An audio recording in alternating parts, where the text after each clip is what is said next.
King James Bible Version. Genesis, chapter 1. In the beginning God created the heaven and the earth. And the earth was without form and void, and darkness was upon the face of the deep. And the Spirit of God moved upon the face of the waters. And God said, Let there be light. And there was light. And God saw the light, that it was good, and God divided the light from the darkness. And God called the light day, and the darkness he called night. And the evening and the morning were the first day. And God made the firmament, and divided the waters which were under the firmament from the waters which were above the firmament. And it was so. And God called the firmament heaven. And the evening and the morning were the second day. And God said, Let the waters under the heaven be gathered together unto one place, and let the dry land appear. And it was so. And God called the dry land earth, and the gathering together of the waters called he seas. And God saw that it was good. And God said, Let the earth bring forth grass, the herb yielding seed, and the fruit tree yielding fruit after his kind, whose seed is in itself upon the earth. And it was so. And the earth brought forth grass, and herb yielding seed after his kind, and the tree yielding fruit, whose seed was in itself after his kind. And God saw that it was good. And the evening and the morning were the third day. And God said, Let there be lights in the firmament of the heaven to divide the day from the night, and let them be for signs, and for seasons, and for days, and years. And let them be for lights in the firmament of the heaven to give light upon the earth. And it was so. And God made two great lights, the greater light to rule the day, and the lesser light to rule the night. He made the stars also. And God set them in the firmament of the heaven to give light upon the earth, and to rule over the day and over the night, and to divide the light from the darkness. And God saw that it was good. And the evening and the morning were the fourth day. And God said, Let the waters bring forth abundantly the moving creature that hath life, and fowl that may fly above the earth in the open firmament of heaven. And God created great whales, and every living creature that moveth, which the waters brought forth abundantly, after their kind, and every winged fowl after his kind. And God saw that it was good. And God blessed them, saying, Be fruitful, and multiply, and fill the waters in the seas, and let fowl multiply in the earth. And the evening and the morning were the fifth day. And God said, Let the earth bring forth the living creature after his kind, cattle, and creeping thing, and beast of the earth after his kind. And it was so. And God made the beast of the earth after his kind, and cattle after their kind, and everything that creepeth upon the earth after his kind. And God saw that it was good. And God said, Let us make man in our image, after our likeness, and let them have dominion over the fish of the sea, and over the fowl of the air, and over the cattle, and over all the earth, and over every creeping thing that creepeth upon the earth. So God created man in his own image. In the image of God created he him, male and female created he them.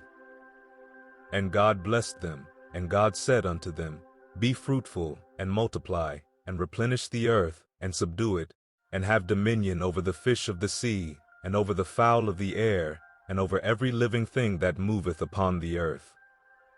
And God said, Behold, I have given you every herb-bearing seed, which is upon the face of all the earth, and every tree, in the which is the fruit of a tree yielding seed. To you it shall be for meat.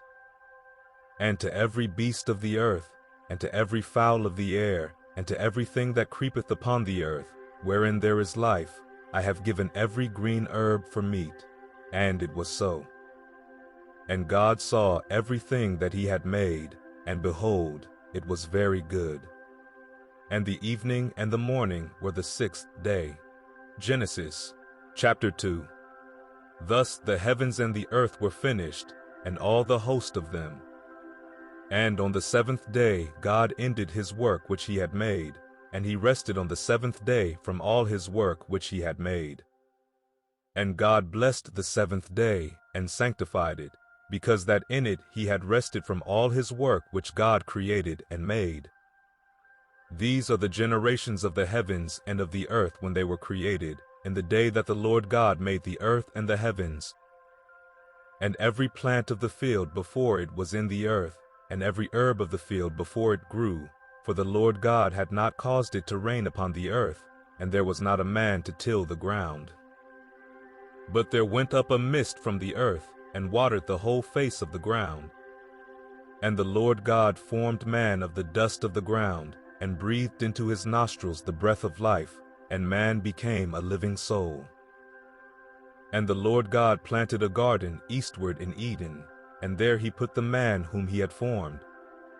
And out of the ground made the Lord God to grow every tree that is pleasant to the sight, and good for food, the tree of life also in the midst of the garden, and the tree of knowledge of good and evil.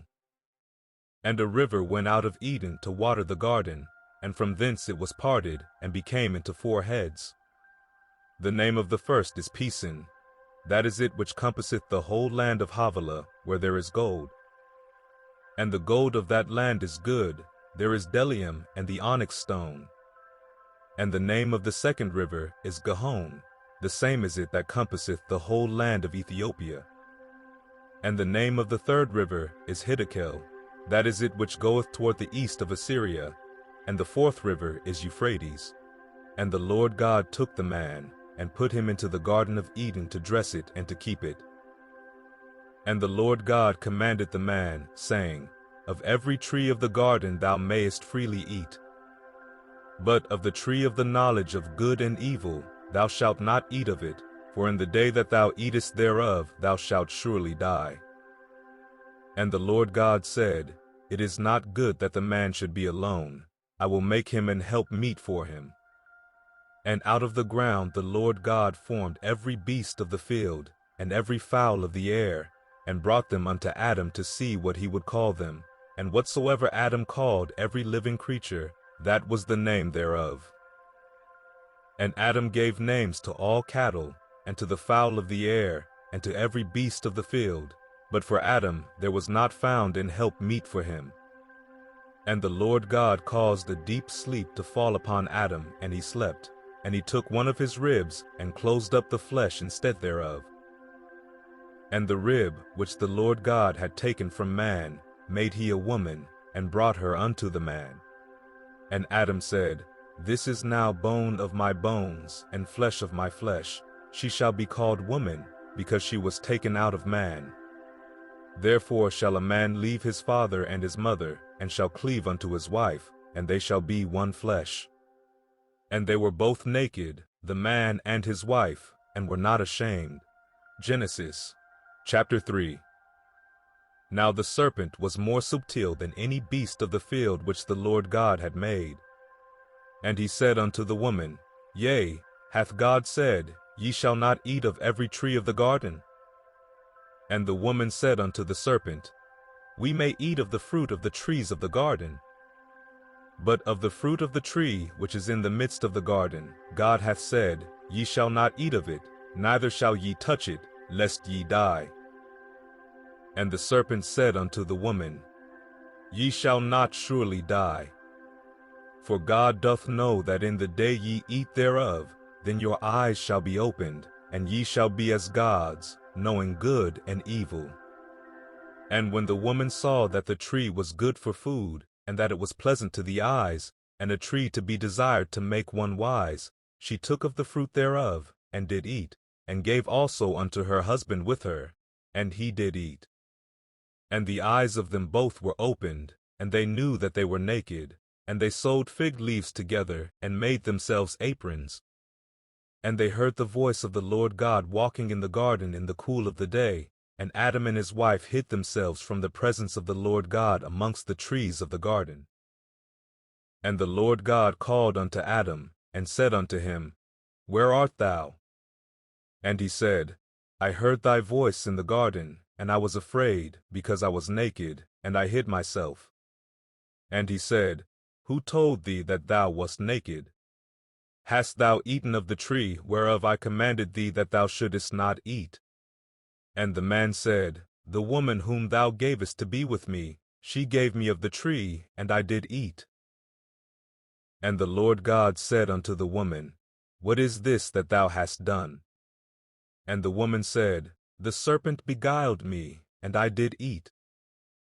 And the Lord God said unto the serpent, Because thou hast done this, thou art cursed above all cattle, and above every beast of the field. Upon thy belly shalt thou go, and dust shalt thou eat all the days of thy life. And I will put enmity between thee and the woman, and between thy seed and her seed. It shall bruise thy head, and thou shalt bruise his heel. Unto the woman he said, I will greatly multiply thy sorrow and thy conception. In sorrow thou shalt bring forth children, and thy desire shall be to thy husband, and he shall rule over thee. And unto Adam he said, Because thou hast hearkened unto the voice of thy wife, and hast eaten of the tree of which I commanded thee, saying, Thou shalt not eat of it, cursed is the ground for thy sake. In sorrow shalt thou eat of it all the days of thy life. Thorns also and thistles shall it bring forth to thee, and thou shalt eat the herb of the field.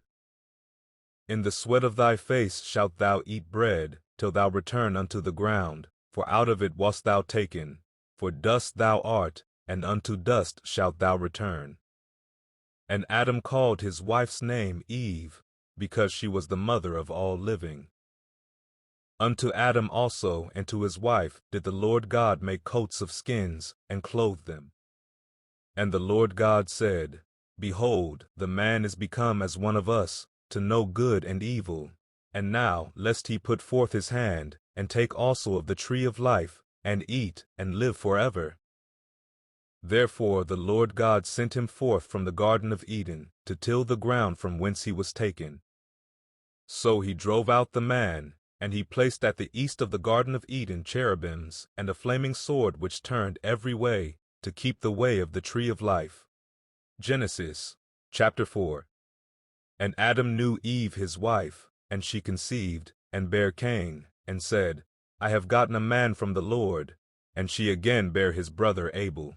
And Abel was a keeper of sheep, but Cain was a tiller of the ground. And in process of time it came to pass, that Cain brought of the fruit of the ground an offering unto the Lord. And Abel he also brought of the firstlings of his flock, and of the fat thereof.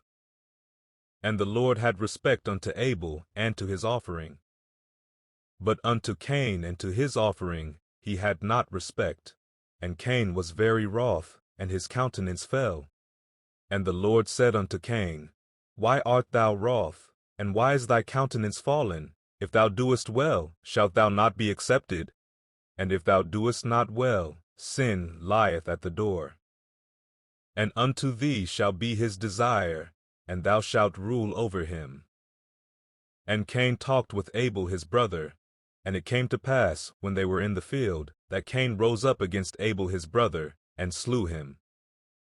And the Lord said unto Cain, Where is Abel thy brother? And he said, I know not. Am I my brother's keeper? And he said, What hast thou done? The voice of thy brother's blood crieth unto me from the ground. And now art thou cursed from the earth, which hath opened her mouth to receive thy brother's blood from thy hand. When thou tillest the ground, it shall not henceforth yield unto thee her strength. A fugitive and a vagabond shalt thou be in the earth. And Cain said unto the Lord, My punishment is greater than I can bear. Behold, thou hast driven me out this day from the face of the earth, and from thy face shall I be hid, and I shall be a fugitive and a vagabond in the earth. And it shall come to pass, that every one that findeth me shall slay me. And the Lord said unto him, Therefore whosoever slayeth Cain, vengeance shall be taken on him sevenfold. And the Lord set a mark upon Cain, lest any finding him should kill him. And Cain went out from the presence of the Lord, and dwelt in the land of Nod, on the east of Eden. And Cain knew his wife, and she conceived, and bare Enoch. And he builded a city, and called the name of the city after the name of his son, Enoch. And unto Enoch was born Irid, and Irid begat Mehujael, and Mehujael begat Methuselah, and Methuselah begat Lamech. And Lamech took unto him 2 wives. The name of the one was Ada, and the name of the other Zillah. And Ada bare Jabal. He was the father of such as dwell in tents, and of such as have cattle. And his brother's name was Jubal. He was the father of all such as handle the harp and organ. And Zillah, she also bare Tubalcain, an instructor of every artificer in brass and iron. And the sister of Tubalcain was Naamah. And Lamech said unto his wives, Ada and Zillah, Hear my voice, ye wives of Lamech, hearken unto my speech, for I have slain a man to my wounding, and a young man to my hurt. If Cain shall be avenged 7-fold, truly Lamech 70 and 7-fold. And Adam knew his wife again, and she bare a son, and called his name Seth. For God, said she, hath appointed me another seed instead of Abel, whom Cain slew. And to Seth, to him also there was born a son, and he called his name Enos. Then began men to call upon the name of the Lord. Genesis, chapter 5. This is the book of the generations of Adam. In the day that God created man, in the likeness of God made he him. Male and female created he them, and blessed them, and called their name Adam, in the day when they were created. And Adam lived 130 years, and begat a son in his own likeness, after his image, and called his name Seth. And the days of Adam after he had begotten Seth were 800 years, and he begat sons and daughters. And all the days that Adam lived were 930 years, and he died. And Seth lived 105 years, and begat Enos. And Seth lived after he begat Enos 807 years, and begat sons and daughters. And all the days of Seth were 912 years, and he died. And Enos lived 90 years, and begat Canaan. And Enos lived after he begat Canaan 815 years, and begat sons and daughters. And all the days of Enos were 905 years, and he died. And Canaan lived 70 years, and begat Mahalaleel. And Canaan lived after he begat Mahalaleel 840 years, and begat sons and daughters. And all the days of Canaan were 910 years, and he died. And Mahalaleel lived 65 years, and begat Jared. And Mahalaleel lived after he begat Jared 830 years, and begat sons and daughters. And all the days of Mahalaleel were 895 years, and he died. And Jared lived 162 years, and he begat Enoch. And Jared lived after he begat Enoch 800 years, and begat sons and daughters. And all the days of Jared were 962 years, and he died. And Enoch lived 65 years, and begat Methuselah.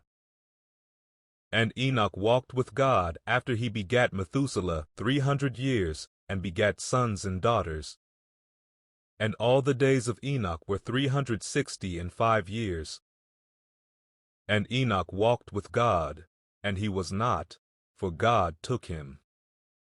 And Methuselah lived 187 years, and begat Lamech.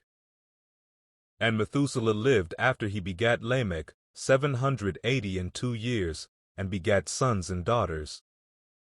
And all the days of Methuselah were 969 years, and he died. And Lamech lived 182 years, and begat a son.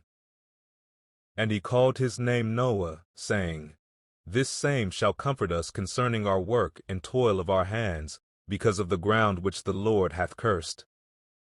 And Lamech lived after he begat Noah 595 years, and begat sons and daughters.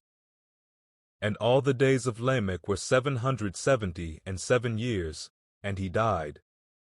And Noah was 500 years old, and Noah begat Shem, Ham, and Japheth. Genesis, chapter 6. And it came to pass, when men began to multiply on the face of the earth, and daughters were born unto them, that the sons of God saw the daughters of men that they were fair, and they took them wives of all which they chose. And the Lord said, My spirit shall not always strive with man, for that he also is flesh, yet his days shall be 120 years. There were giants in the earth in those days, and also after that, when the sons of God came in unto the daughters of men, and they bare children to them, the same became mighty men which were of old, men of renown. And God saw that the wickedness of man was great in the earth, and that every imagination of the thoughts of his heart was only evil continually. And it repented the Lord that he had made man on the earth, and it grieved him at his heart. And the Lord said, I will destroy man whom I have created from the face of the earth, both man, and beast, and the creeping thing, and the fowls of the air, for it repenteth me that I have made them. But Noah found grace in the eyes of the Lord. These are the generations of Noah. Noah was a just man and perfect in his generations, and Noah walked with God. And Noah begat 3 sons, Shem, Ham, and Japheth. The earth also was corrupt before God, and the earth was filled with violence. And God looked upon the earth, and, behold, it was corrupt, for all flesh had corrupted his way upon the earth. And God said unto Noah, The end of all flesh is come before me, for the earth is filled with violence through them, and behold, I will destroy them with the earth. Make thee an ark of gopher wood. Rooms shalt thou make in the ark, and shalt pitch it within and without with pitch. And this is the fashion which thou shalt make it of. The length of the ark shall be 300 cubits, the breadth of it 50 cubits, and the height of it 30 cubits. A window shalt thou make to the ark, and in a cubit shalt thou finish it above, and the door of the ark shalt thou set in the side thereof, with lower, second, and third stories shalt thou make it. And, behold, I, even I, do bring a flood of waters upon the earth, to destroy all flesh, wherein is the breath of life, from under heaven, and everything that is in the earth shall die. But with thee will I establish my covenant, and thou shalt come into the ark, thou, and thy sons, and thy wife, and thy sons' wives with thee. And of every living thing of all flesh, 2 of every sort shalt thou bring into the ark, to keep them alive with thee. They shall be male and female. Of fowls after their kind, and of cattle after their kind, of every creeping thing of the earth after his kind, 2 of every sort shall come unto thee, to keep them alive. And take thou unto thee of all food that is eaten, and thou shalt gather it to thee, and it shall be for food for thee, and for them. Thus did Noah, according to all that God commanded him, so did he. Genesis, chapter 7. And the Lord said unto Noah, Come thou and all thy house into the ark, for thee have I seen righteous before me in this generation. Of every clean beast thou shalt take to thee by 7s, the male and his female, and of beasts that are not clean by 2, the male and his female. Of fowls also of the air by 7s, the male and the female, to keep seed alive upon the face of all the earth. For yet 7 days, and I will cause it to rain upon the earth 40 days and 40 nights, and every living substance that I have made will I destroy from off the face of the earth. And Noah did according unto all that the Lord commanded him. And Noah was 600 years old when the flood of waters was upon the earth. And Noah went in, and his sons, and his wife, and his sons' wives with him, into the ark, because of the waters of the flood. Of clean beasts, and of beasts that are not clean, and of fowls, and of everything that creepeth upon the earth. There went in 2 and 2 unto Noah into the ark, the male and the female, as God had commanded Noah. And it came to pass after 7 days, that the waters of the flood were upon the earth. In the 600th year of Noah's life, in the 2nd month, the 17th day of the month, the same day were all the fountains of the great deep broken up, and the windows of heaven were opened. And the rain was upon the earth 40 days and 40 nights. In the selfsame day entered Noah, and Shem, and Ham, and Japheth, the sons of Noah, and Noah's wife, and the 3 wives of his sons with them, into the ark. They, and every beast after his kind, and all the cattle after their kind, and every creeping thing that creepeth upon the earth after his kind, and every fowl after his kind, every bird of every sort. And they went in unto Noah into the ark, 2 and 2 of all flesh, wherein is the breath of life. And they that went in, male and female of all flesh, as God had commanded him, and the Lord shut him in. And the flood was 40 days upon the earth, and the waters increased, and bare up the ark, and it was lift up above the earth. And the waters prevailed, and were increased greatly upon the earth, and the ark went upon the face of the waters. And the waters prevailed exceedingly upon the earth, and all the high hills that were under the whole heaven were covered. 15 cubits upward did the waters prevail, and the mountains were covered. And all flesh died that moved upon the earth, both of fowl, and of cattle, and of beast, and of every creeping thing that creepeth upon the earth, and every man. All in whose nostrils was the breath of life, of all that was in the dry land, died. And every living substance was destroyed which was upon the face of the ground, both man, and cattle, and the creeping things, and the fowl of the heaven, and they were destroyed from the earth. And Noah only remained alive, and they that were with him in the ark. And the waters prevailed upon the earth 150 days. Genesis, chapter 8. And God remembered Noah, and every living thing, and all the cattle that was with him in the ark.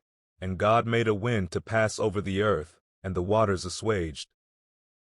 The fountains also of the deep and the windows of heaven were stopped, and the rain from heaven was restrained. And the waters returned from off the earth continually, and after the end of the 150 days the waters were abated. And the ark rested in the 7th month, on the 17th day of the month, upon the mountains of Ararat. And the waters decreased continually until the 10th month. In the 10th month, on the 1st day of the month, were the tops of the mountains seen. And it came to pass at the end of 40 days, that Noah opened the window of the ark which he had made. And he sent forth a raven, which went forth to and fro, until the waters were dried up from off the earth. Also he sent forth a dove from him, to see if the waters were abated from off the face of the ground. But the dove found no rest for the sole of her foot, and she returned unto him into the ark, for the waters were on the face of the whole earth. Then he put forth his hand, and took her, and pulled her in unto him into the ark. And he stayed yet other 7 days, and again he sent forth the dove out of the ark. And the dove came in to him in the evening, and lo, in her mouth was an olive leaf plucked off, so Noah knew that the waters were abated from off the earth.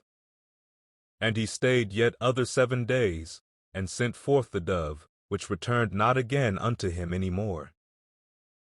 And it came to pass in the 601st year, in the 1st month, the 1st day of the month, the waters were dried up from off the earth. And Noah removed the covering of the ark, and looked, and behold, the face of the ground was dry. And in the 2nd month, on the 27th day of the month, was the earth dried. And God spake unto Noah, saying, Go forth of the ark, thou, and thy wife, and thy sons wives with thee. Bring forth with thee every living thing that is with thee, of all flesh, both of fowl, and of cattle, and of every creeping thing that creepeth upon the earth, that they may breed abundantly in the earth, and be fruitful, and multiply upon the earth. And Noah went forth, and his sons, and his wife, and his sons' wives with him.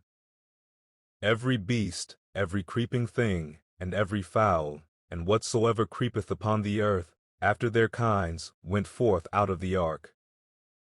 And Noah builded an altar unto the Lord, and took of every clean beast, and of every clean fowl, and offered burnt offerings on the altar. And the Lord smelled a sweet savor, and the Lord said in his heart, I will not again curse the ground any more for man's sake, for the imagination of man's heart is evil from his youth, neither will I again smite any more everything living, as I have done. While the earth remaineth, seed time and harvest, and cold and heat, and summer and winter, and day and night shall not cease. Genesis chapter 9.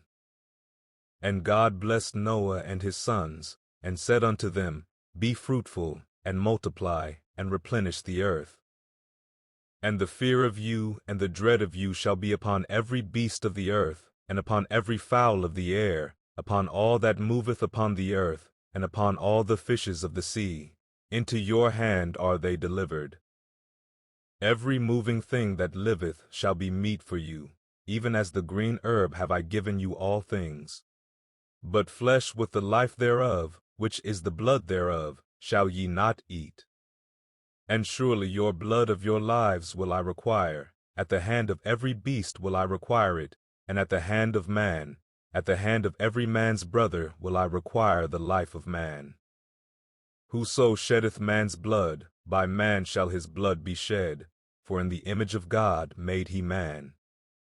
And you, be ye fruitful, and multiply, bring forth abundantly in the earth, and multiply therein. And God spake unto Noah, and to his sons with him, saying, And I, behold, I establish my covenant with you, and with your seed after you, and with every living creature that is with you, of the fowl, of the cattle, and of every beast of the earth with you, from all that go out of the ark to every beast of the earth.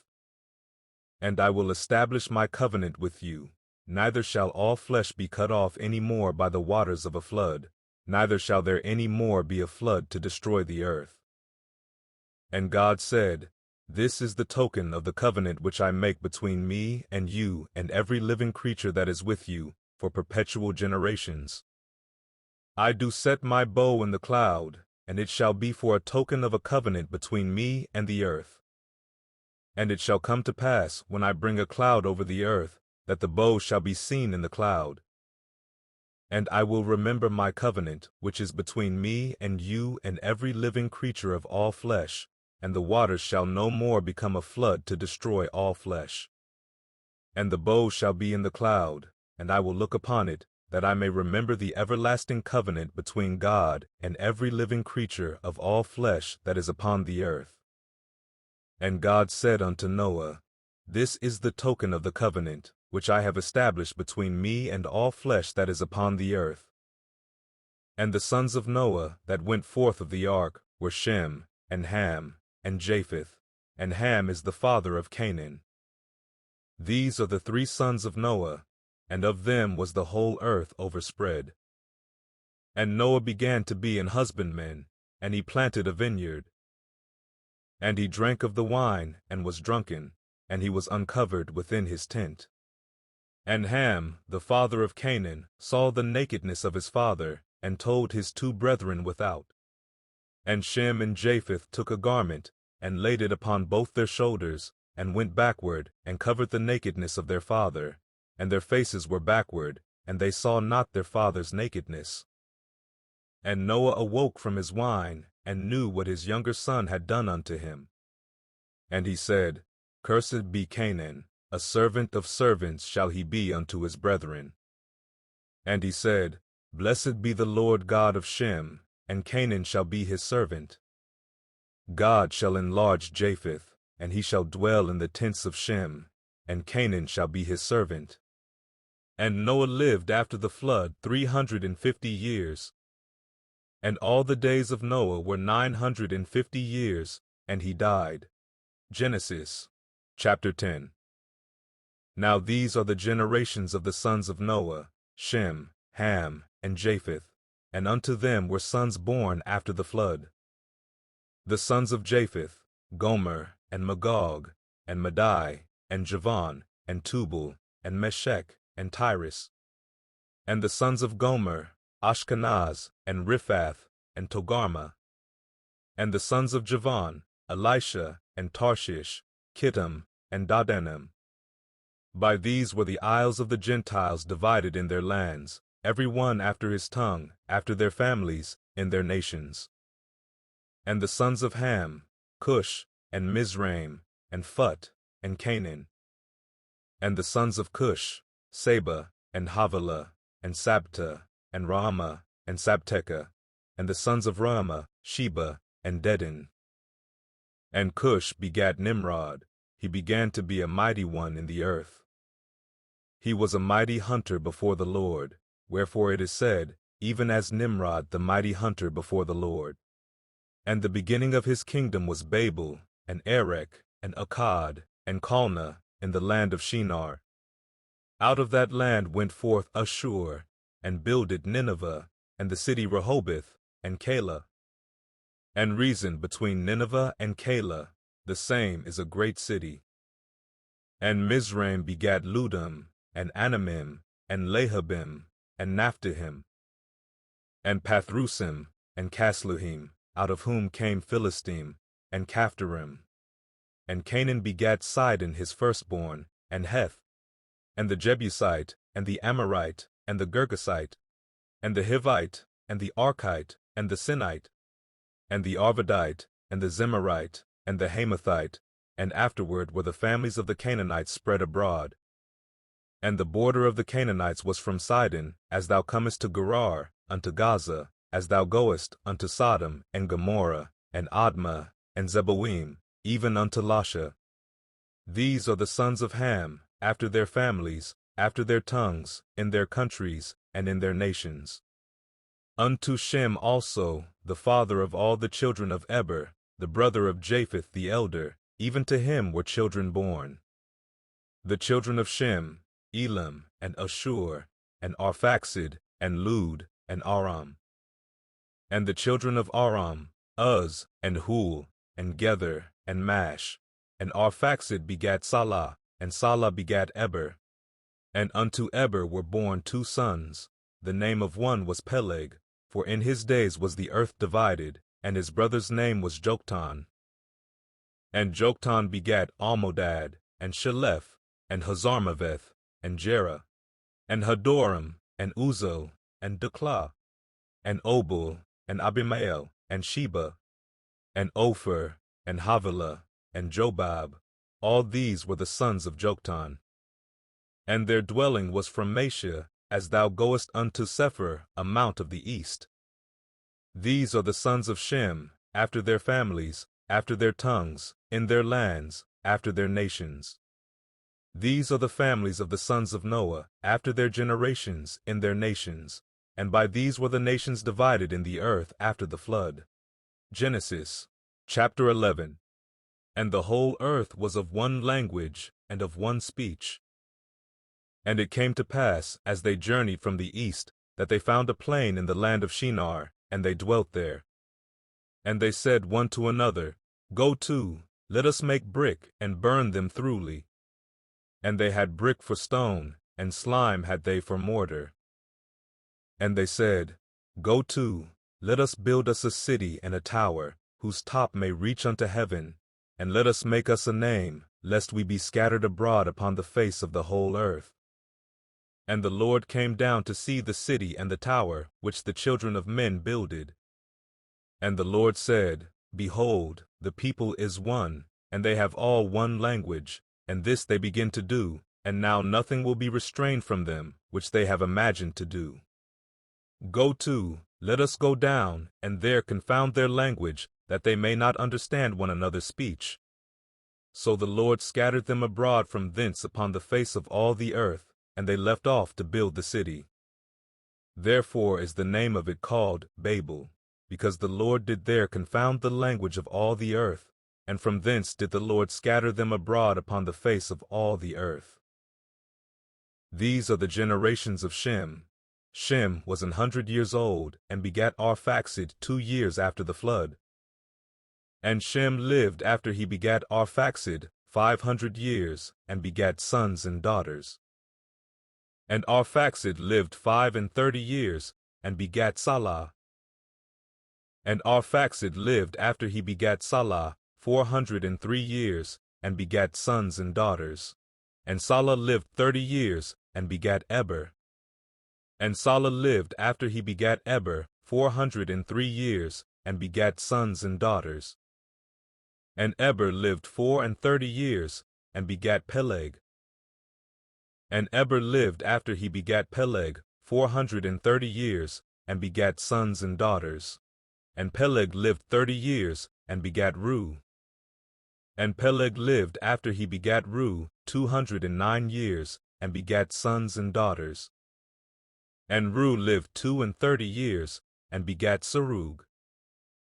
And Reu lived after he begat Serug 207 years, and begat sons and daughters. And Serug lived 30 years, and begat Nahor. And Serug lived after he begat Nahor 200 years, and begat sons and daughters. And Nahor lived 29 years, and begat Terah. And Nahor lived after he begat Terah 119 years, and begat sons and daughters. And Terah lived 70 years, and begat Abram, Nahor, and Haran.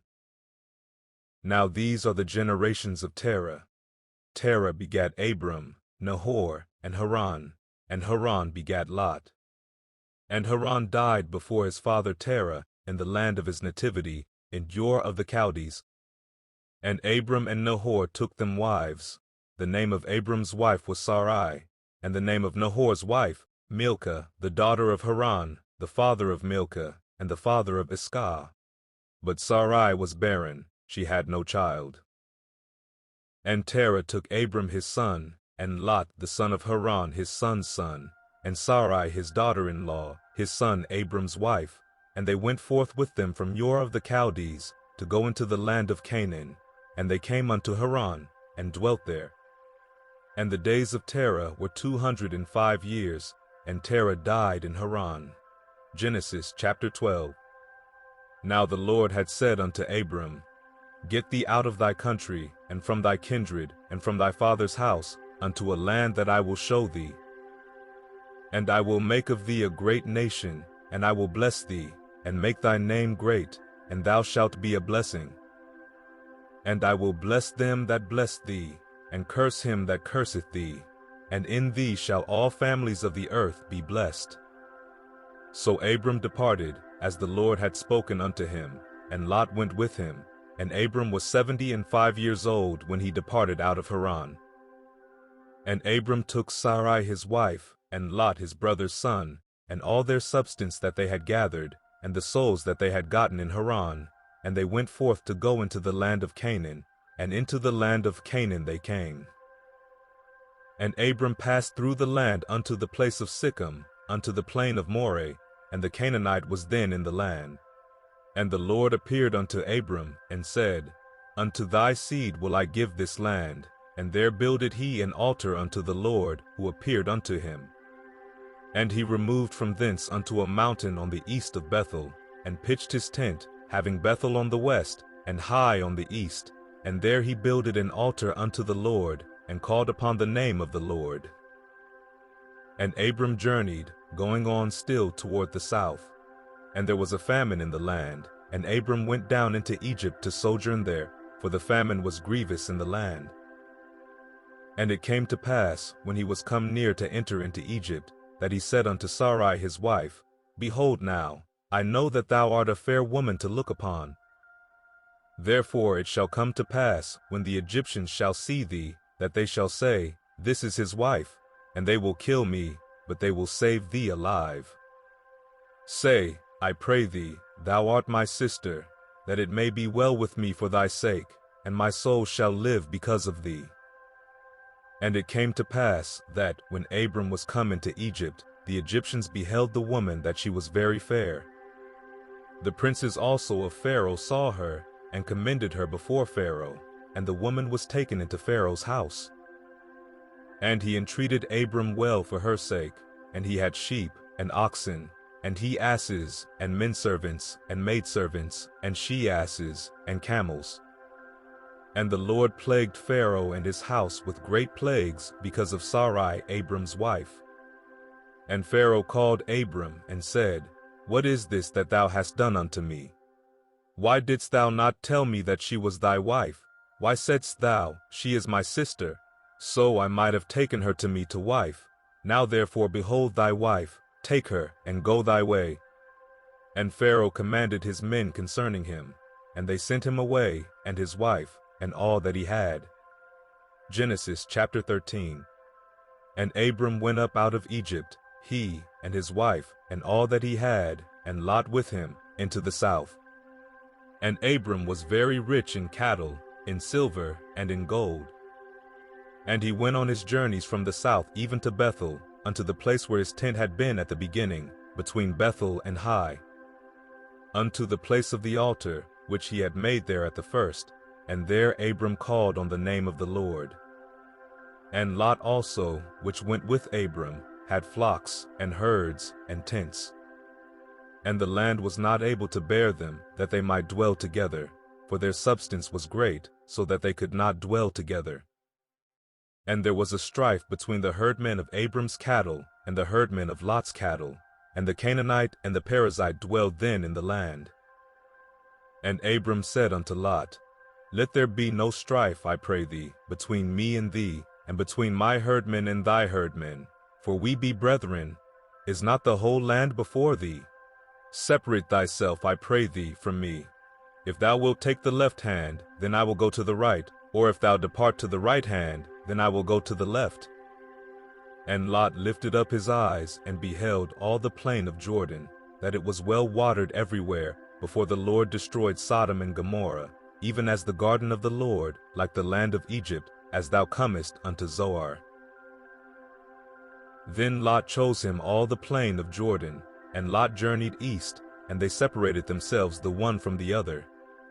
Abram dwelled in the land of Canaan, and Lot dwelled in the cities of the plain, and pitched his tent toward Sodom.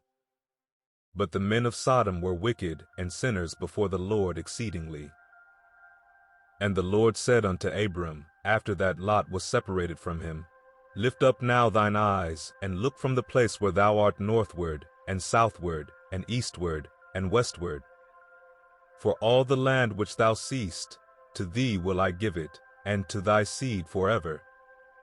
And I will make thy seed as the dust of the earth, so that if a man can number the dust of the earth, then shall thy seed also be numbered. Arise, walk through the land in the length of it and in the breadth of it, for I will give it unto thee. Then Abram removed his tent, and came and dwelt in the plain of Mamre, which is in Hebron, and built there an altar unto the Lord. Genesis chapter 14. And it came to pass in the days of Amraphel king of Shinar, Arioch king of Elasar, Kedorlaomer king of Elam, and Tidal king of nations, that these made war with Bera king of Sodom, and with Bersha king of Gomorrah, Shinab king of Admah, and Shemeber king of Zeboim, and the king of Bela, which is Zoar. All these were joined together in the vale of Siddim, which is the salt sea. 12 years they served Kedorlaomer, and in the 13th year they rebelled. And in the 14th year came Kedorlaomer, and the kings that were with him, and smote the Rephaims in Ashtaroth Karnaim, and the Zuzims in Ham, and the Immims in Shaveh Kiriathaim, and the Horites in their Mount Seir, unto El Paran, which is by the wilderness. And they returned, and came to En Mishpat, which is Kadesh, and smote all the country of the Amalekites, and also the Amorites that dwelt in Hazazon Tamar.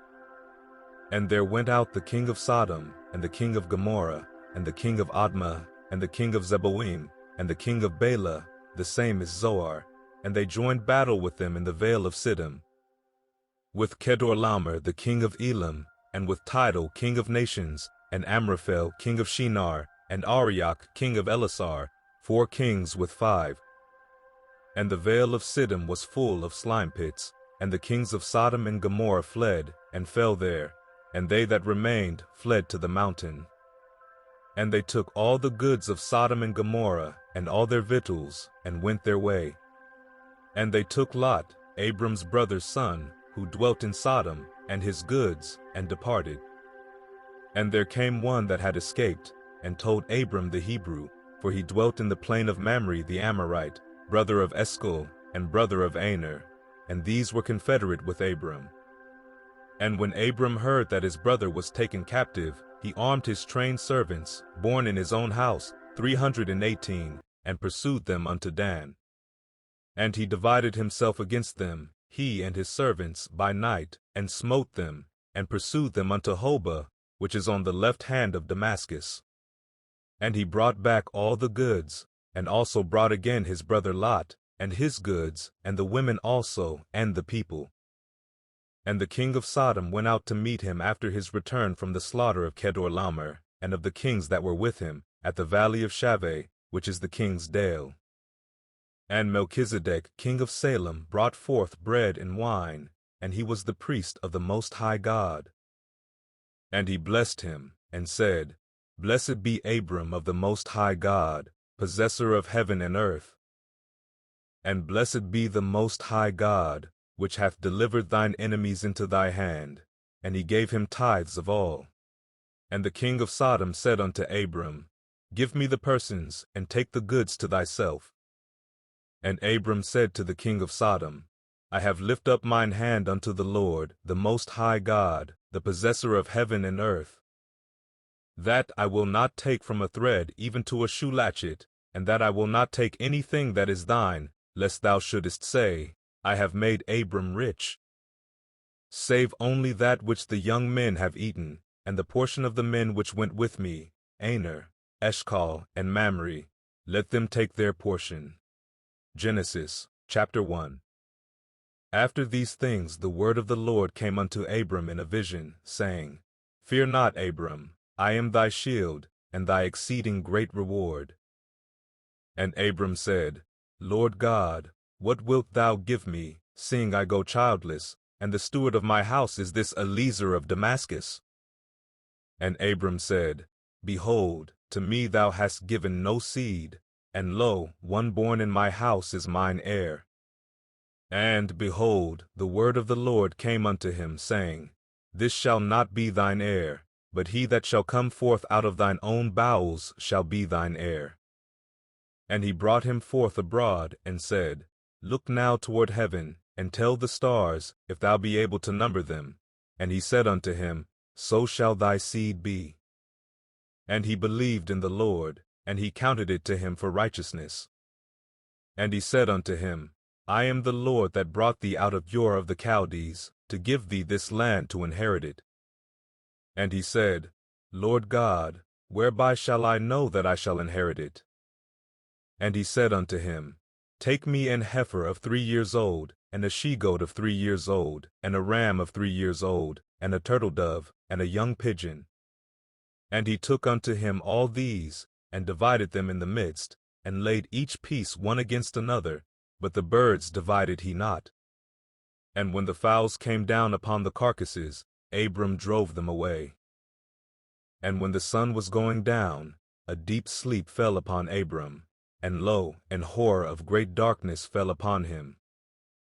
And he said unto Abram, Know of a surety that thy seed shall be a stranger in a land that is not theirs, and shall serve them, and they shall afflict them 400 years. And also that nation, whom they shall serve, will I judge, and afterward shall they come out with great substance. And thou shalt go to thy fathers in peace, thou shalt be buried in a good old age. But in the 4th generation they shall come hither again, for the iniquity of the Amorites is not yet full. And it came to pass that, when the sun went down and it was dark, behold, a smoking furnace, and a burning lamp that passed between those pieces. In the same day the Lord made a covenant with Abram, saying, Unto thy seed have I given this land, from the river of Egypt unto the great river, the river Euphrates, the Kenites, and the Kensites, and the Cadmonites, and the Hittites, and the Perizzites, and the Rephaims, and the Amorites, and the Canaanites, and the Girgashites, and the Jebusites. Genesis, chapter 16. Now Sarai Abram's wife bare him no children, and she had an handmaid, an Egyptian, whose name was Hagar. And Sarai said unto Abram, Behold now, the Lord hath restrained me from bearing. I pray thee, go in unto my maid, it may be that I may obtain children by her. And Abram hearkened to the voice of Sarai. And Sarai Abram's wife took Hagar her maid the Egyptian, after Abram had dwelt 10 years in the land of Canaan, and gave her to her husband Abram to be his wife. And he went in unto Hagar, and she conceived. And when she saw that she had conceived, her mistress was despised in her eyes. And Sarai said unto Abram, My wrong be upon thee. I have given my maid into thy bosom. And when she saw that she had conceived, I was despised in her eyes. The Lord judge between me and thee. But Abram said unto Sarai, Behold, thy maid is in thy hand. Do to her as it pleaseth thee. And when Sarai dealt hardly with her, she fled from her face. And the angel of the Lord found her by a fountain of water in the wilderness, by the fountain in the way to Shur. And he said, Hagar, Sarai's maid, whence camest thou, and whither wilt thou go? And she said, I flee from the face of my mistress Sarai. And the angel of the Lord said unto her, Return to thy mistress, and submit thyself under her hands. And the angel of the Lord said unto her, I will multiply thy seed exceedingly, that it shall not be numbered for multitude. And the angel of the Lord said unto her, Behold, thou art with child, and shalt bear a son, and shalt call his name Ishmael, because the Lord hath heard thy affliction. And he will be a wild man. His hand will be against every man, and every man's hand against him, and he shall dwell in the presence of all his brethren. And she called the name of the Lord that spake unto her, Thou God seest me. For she said, Have I also here looked after him that seeth me? Wherefore the well was called Bir Lahai Oroi. Behold, it is between Kadesh and Bered.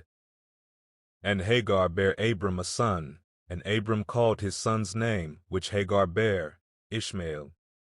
And Abram was 86 years old, when Hagar bare Ishmael to Abram.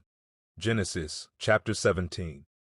And when Abram was 90 years old and 9, the Lord appeared to Abram, and said unto him, I am the Almighty God, walk before me, and be thou perfect. And I will make my covenant between me and thee, and will multiply thee exceedingly. And Abram fell on his face, and God talked with him, saying, As for me, behold, my covenant is with thee, and thou shalt be a father of many nations. Neither shall thy name any more be called Abram, but thy name shall be Abraham, for a father of many nations have I made thee. And I will make thee exceeding fruitful, and I will make nations of thee, and kings shall come out of thee. And I will establish my covenant between me and thee and thy seed after thee in their generations for an everlasting covenant, to be a God unto thee, and to thy seed after thee. And I will give unto thee, and to thy seed after thee, the land wherein thou art a stranger, all the land of Canaan, for an everlasting possession, and I will be their God. And God said unto Abraham, Thou shalt keep my covenant therefore, thou and thy seed after thee in their generations. This is my covenant which ye shall keep, between me and you and thy seed after thee. Every man-child among you shall be circumcised. And ye shall circumcise the flesh of your foreskin, and it shall be a token of the covenant betwixt me and you. And he that is 8 days old shall be circumcised among you, every man-child in your generations, he that is born in the house, or bought with money of any stranger, which is not of thy seed. He that is born in thy house, and he that is bought with thy money, must needs be circumcised, and my covenant shall be in your flesh for an everlasting covenant.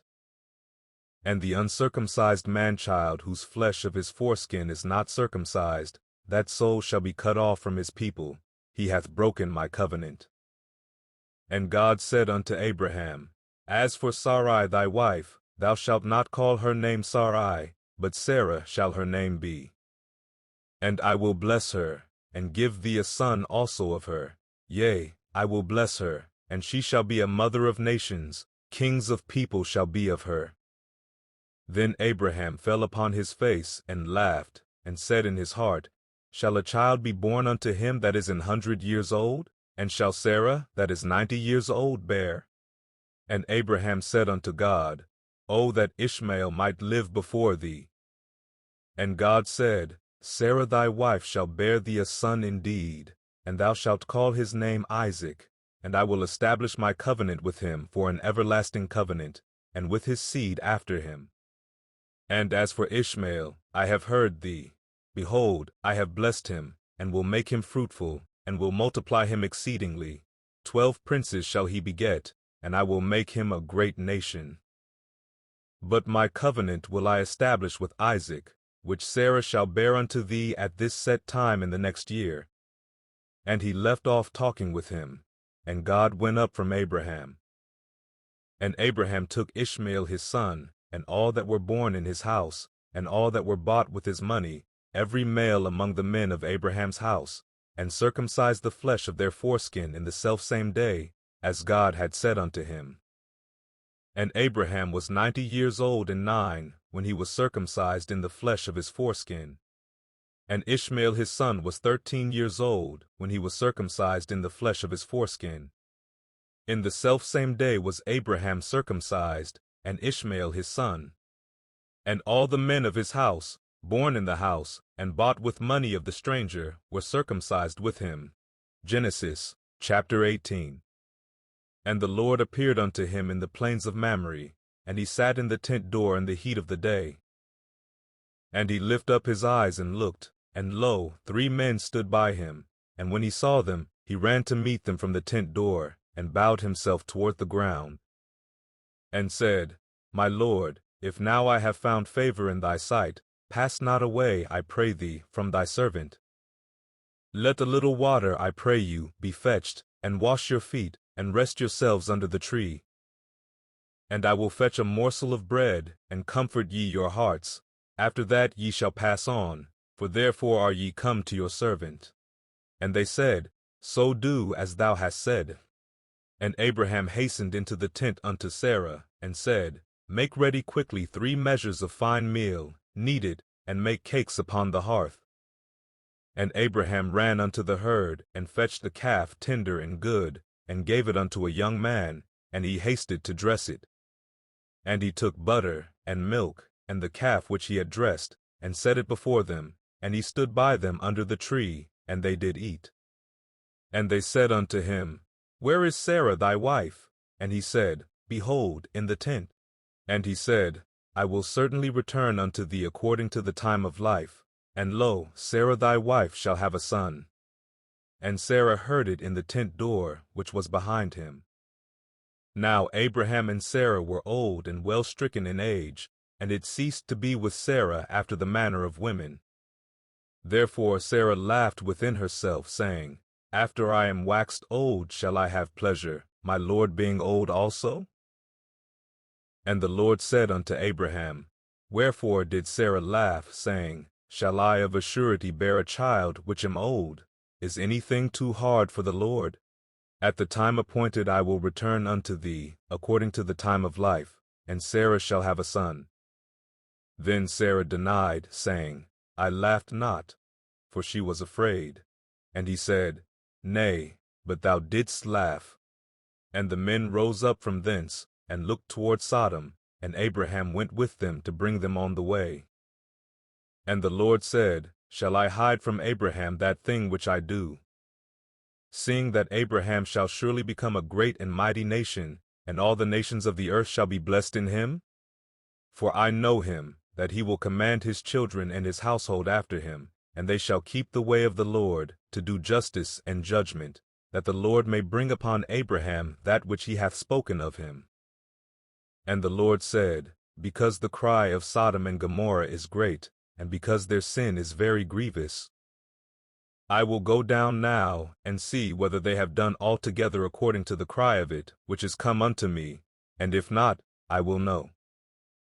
And the men turned their faces from thence, and went toward Sodom, but Abraham stood yet before the Lord. And Abraham drew near, and said, Wilt thou also destroy the righteous with the wicked? Peradventure there be 50 righteous within the city. Wilt thou also destroy and not spare the place for the 50 righteous that are therein? That be far from thee to do after this manner, to slay the righteous with the wicked, and that the righteous should be as the wicked, that be far from thee. Shall not the judge of all the earth do right? And the Lord said, If I find in Sodom 50 righteous within the city, then I will spare all the place for their sakes.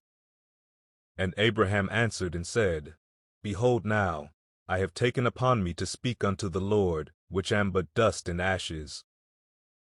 Peradventure there shall lack 5 of the 50 righteous. Wilt thou destroy all the city for lack of 5? And he said, If I find there 45, I will not destroy it. And he spake unto him yet again, and said, Peradventure there shall be 40 found there. And he said, I will not do it for 40's sake. And he said unto him, O let not the Lord be angry, and I will speak. Peradventure there shall 30 be found there. And he said, I will not do it, if I find 30 there. And he said, Behold now, I have taken upon me to speak unto the Lord. Peradventure there shall be 20 found there. And he said, I will not destroy it for 20's sake. And he said, O let not the Lord be angry, and I will speak yet but this once. Peradventure 10 shall be found there. And he said, I will not destroy it for 10's sake. And the Lord went his way, as soon as he had left communing with Abraham, and Abraham returned unto his place. Genesis, chapter 19. And there came 2 angels to Sodom at even, and Lot sat in the gate of Sodom, and Lot seeing them rose up to meet them, and he bowed himself with his face toward the ground.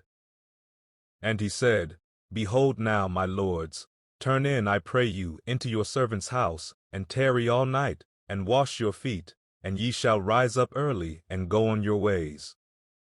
And they said, Nay, but we will abide in the street all night. And he pressed upon them greatly, and they turned in unto him, and entered into his house, and he made them a feast, and did bake unleavened bread, and they did eat. But before they lay down, the men of the city, even the men of Sodom, compassed the house round, both old and young, all the people from every quarter. And they called unto Lot, and said unto him, Where are the men which came into thee this night? Bring them out unto us, that we may know them. And Lot went out at the door unto them, and shut the door after him, and said, I pray you, brethren, do not so wickedly. Behold now, I have 2 daughters which have not known man. Let me, I pray you, bring them out unto you, and do ye to them as is good in your eyes. Only unto these men do nothing, for therefore came they under the shadow of my roof. And they said, Stand back. And they said again, This one fellow came in to sojourn, and he will needs be a judge. Now will we deal worse with thee than with them. And they pressed sore upon the man, even Lot, and came near to break the door. But the men put forth their hand, and pulled Lot into the house to them, and shut to the door. And they smote the men that were at the door of the house with blindness, both small and great, so that they wearied themselves to find the door. And the men said unto Lot, Hast thou here any besides? Son-in-law, and thy sons and thy daughters, and whatsoever thou hast in the city, bring them out of this place.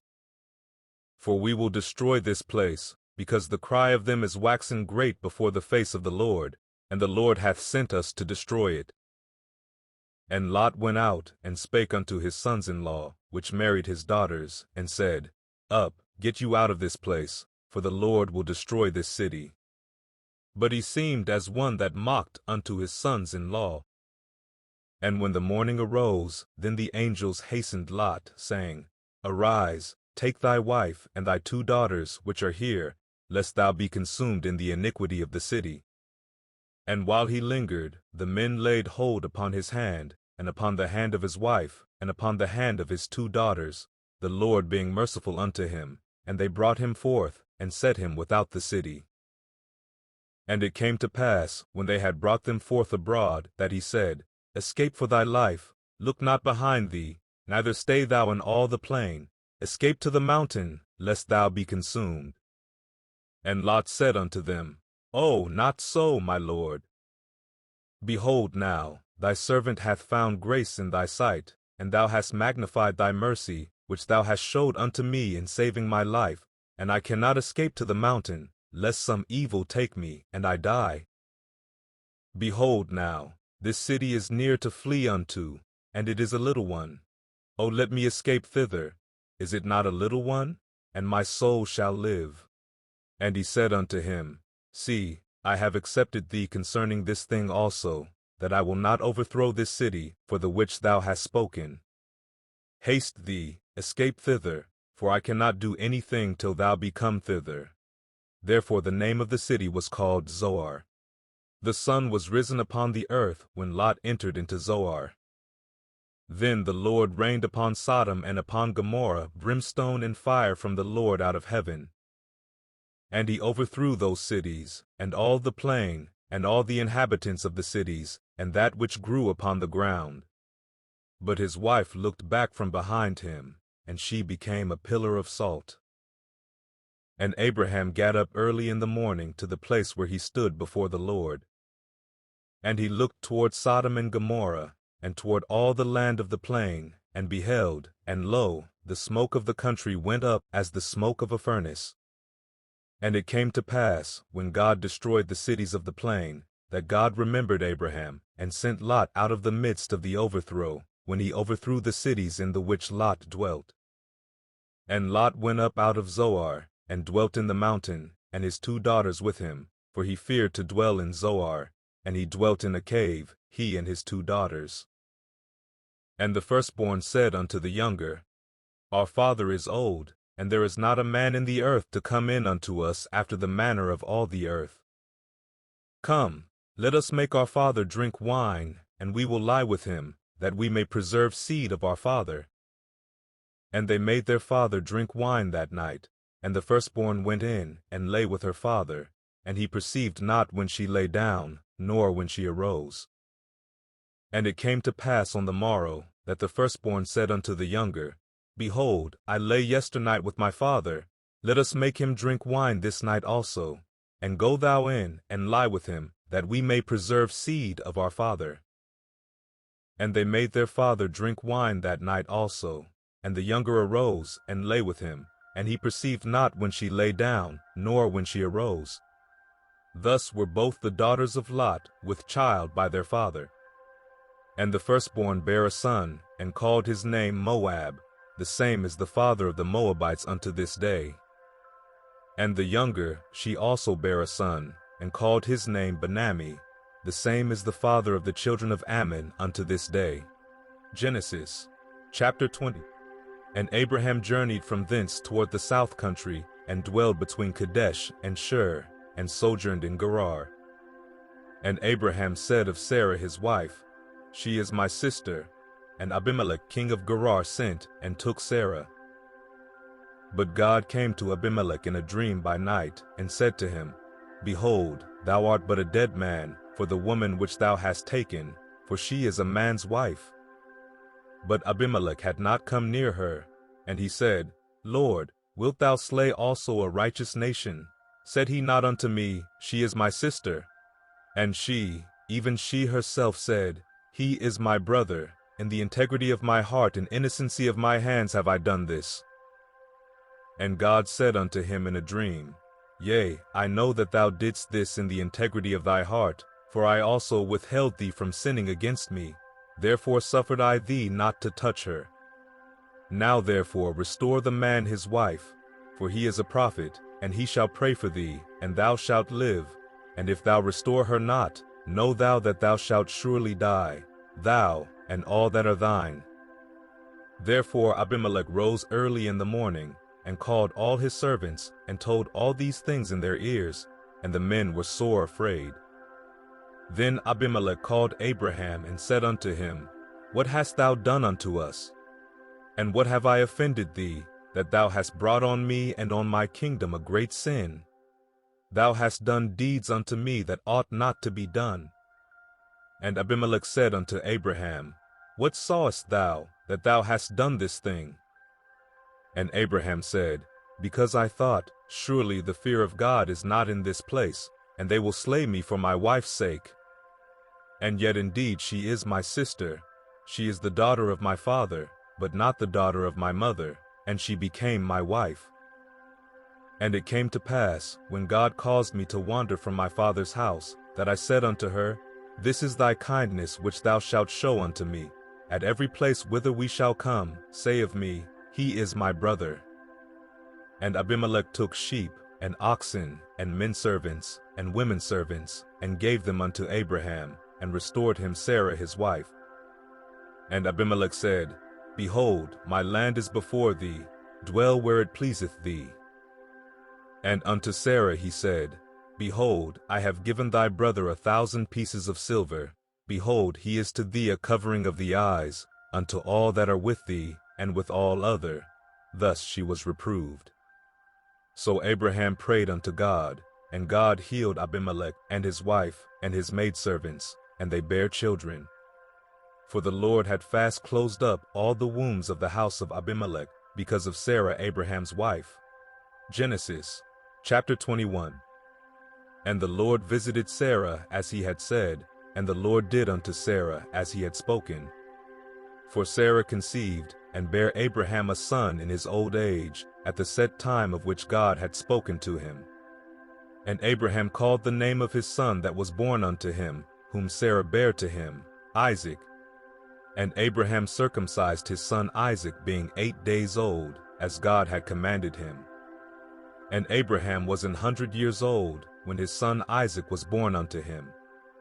And Sarah said, God hath made me to laugh, so that all that hear will laugh with me. And she said, Who would have said unto Abraham, that Sarah should have given children suck? For I have borne him a son in his old age. And the child grew, and was weaned, and Abraham made a great feast the same day that Isaac was weaned. And Sarah saw the son of Hagar the Egyptian, which she had borne unto Abraham, mocking. Wherefore she said unto Abraham, Cast out this bondwoman and her son, for the son of this bondwoman shall not be heir with my son, even with Isaac. And the thing was very grievous in Abraham's sight because of his son. And God said unto Abraham, Let it not be grievous in thy sight because of the lad, and because of thy bondwoman. In all that Sarah hath said unto thee, hearken unto her voice, for in Isaac shall thy seed be called. And also of the son of the bondwoman will I make a nation, because he is thy seed. And Abraham rose up early in the morning, and took bread and a bottle of water, and gave it unto Hagar, putting it on her shoulder, and the child, and sent her away. And she departed, and wandered in the wilderness of Beersheba. And the water was spent in the bottle, and she cast the child under one of the shrubs. And she went, and sat her down over against him a good way off, as it were a bowshot, for she said, Let me not see the death of the child. And she sat over against him, and lifted up her voice, and wept. And God heard the voice of the lad, and the angel of God called Hagar out of heaven, and said unto her, What aileth thee, Hagar? Fear not, for God hath heard the voice of the lad where he is. Arise, lift up the lad, and hold him in thine hand, for I will make him a great nation. And God opened her eyes, and she saw a well of water, and she went, and filled the bottle with water, and gave the lad drink. And God was with the lad, and he grew, and dwelt in the wilderness, and became an archer. And he dwelt in the wilderness of Paran, and his mother took him a wife out of the land of Egypt. And it came to pass at that time, that Abimelech and Phicol, the chief captain of his host, spake unto Abraham, saying, God is with thee in all that thou doest. Now therefore swear unto me here by God, that thou wilt not deal falsely with me, nor with my son, nor with my son's son, but according to the kindness that I have done unto thee, thou shalt do unto me, and to the land wherein thou hast sojourned. And Abraham said, I will swear. And Abraham reproved Abimelech because of a well of water, which Abimelech's servants had violently taken away. And Abimelech said, I wot not who hath done this thing, neither didst thou tell me, neither yet heard I of it, but today. And Abraham took sheep and oxen, and gave them unto Abimelech, and both of them made a covenant. And Abraham set 7 ewe lambs of the flock by themselves. And Abimelech said unto Abraham, What mean these 7 ewe lambs which thou hast set by themselves? And he said, For these 7 ewe lambs shalt thou take of my hand, that they may be a witness unto me, that I have digged this well. Wherefore he called that place Beersheba, because there they sware both of them. Thus they made a covenant at Beersheba. Then Abimelech rose up, and Phicol the chief captain of his host, and they returned into the land of the Philistines. And Abraham planted a grove in Beersheba, and called there on the name of the Lord, the everlasting God. And Abraham sojourned in the Philistines' land many days. Genesis chapter 22. And it came to pass after these things, that God did tempt Abraham, and said unto him, Abraham. And he said, Behold, here I am. And he said, Take now thy son, thine only son Isaac, whom thou lovest, and get thee into the land of Moriah, and offer him there for a burnt offering upon one of the mountains, which I will tell thee of. And Abraham rose up early in the morning, and saddled his ass, and took 2 of his young men with him, and Isaac his son, and clave the wood for the burnt offering, and rose up, and went unto the place of which God had told him. Then on the 3rd day Abraham lifted up his eyes, and saw the place afar off. And Abraham said unto his young men, Abide ye here with the ass, and I and the lad will go yonder and worship, and come again to you. And Abraham took the wood of the burnt offering, and laid it upon Isaac his son, and he took the fire in his hand, and a knife, and they went both of them together. And Isaac spake unto Abraham his father, and said, My father. And he said, Here am I, my son. And he said, Behold the fire and the wood, but where is the lamb for a burnt offering? And Abraham said, My son, God will provide himself a lamb for a burnt offering. So they went both of them together. And they came to the place which God had told him of, and Abraham built an altar there, and laid the wood in order, and bound Isaac his son, and laid him on the altar upon the wood. And Abraham stretched forth his hand, and took the knife to slay his son. And the angel of the Lord called unto him out of heaven, and said, Abraham, Abraham. And he said, Here am I. And he said, Lay not thine hand upon the lad, neither do thou anything unto him, for now I know that thou fearest God, seeing thou hast not withheld thy son, thine only son, from me. And Abraham lifted up his eyes, and looked, and behold behind him a ram caught in a thicket by his horns. And Abraham went and took the ram, and offered him up for a burnt offering in the stead of his son. And Abraham called the name of that place Jehovah-Yireh, as it is said to this day, In the mount of the Lord it shall be seen.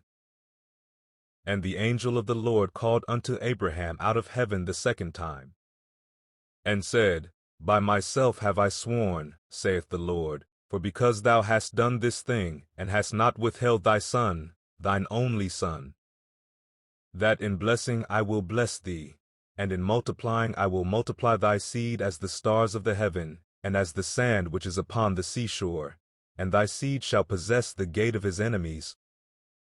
And in thy seed shall all the nations of the earth be blessed, because thou hast obeyed my voice. So Abraham returned unto his young men, and they rose up and went together to Beersheba, and Abraham dwelt at Beersheba. And it came to pass after these things, that it was told Abraham, saying, Behold, Milcah, she hath also borne children unto thy brother Nahor, Huz his firstborn, and Buz his brother, and Kemuel the father of Aram, and Chest and Hazo, and Pildash, and Jedloth, and Betuel. And Betuel begat Rebekah. These 8 Milcah did bear to Nahor, Abraham's brother. And his concubine, whose name was Rumah, she bare also Tebah, and Gam, and Thahash, and Makkah. Genesis chapter 23. And Sarah was 107 and 20 years old. These were the years of the life of Sarah. And Sarah died in Kirjath Arba, the same is Hebron in the land of Canaan. And Abraham came to mourn for Sarah, and to weep for her. And Abraham stood up from before his dead, and spake unto the sons of Heth, saying, I am a stranger and a sojourner with you. Give me a possession of a burying place with you, that I may bury my dead out of my sight. And the children of Heth answered Abraham, saying unto him, Hear us, my lord, thou art a mighty prince among us. In the choice of our sepulchres bury thy dead. None of us shall withhold from thee his sepulchre, but that thou mayest bury thy dead. And Abraham stood up, and bowed himself to the people of the land, even to the children of Heth. And he communed with them, saying, If it be your mind that I should bury my dead out of my sight, hear me, and entreat for me to Ephron the son of Zohar, that he may give me the cave of Machpelah, which he hath, which is in the end of his field. For as much money as it is worth he shall give it me for a possession of a burying place amongst you.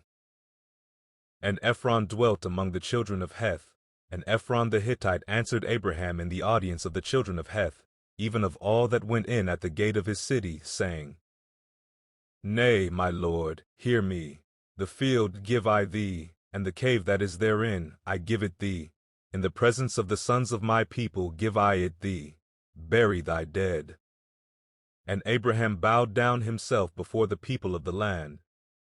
And he spake unto Ephron in the audience of the people of the land, saying, But if thou wilt give it, I pray thee, hear me. I will give thee money for the field. Take it of me, and I will bury my dead there. And Ephron answered Abraham, saying unto him, My lord, hearken unto me. The land is worth 400 shekels of silver. What is that betwixt me and thee? Bury therefore thy dead.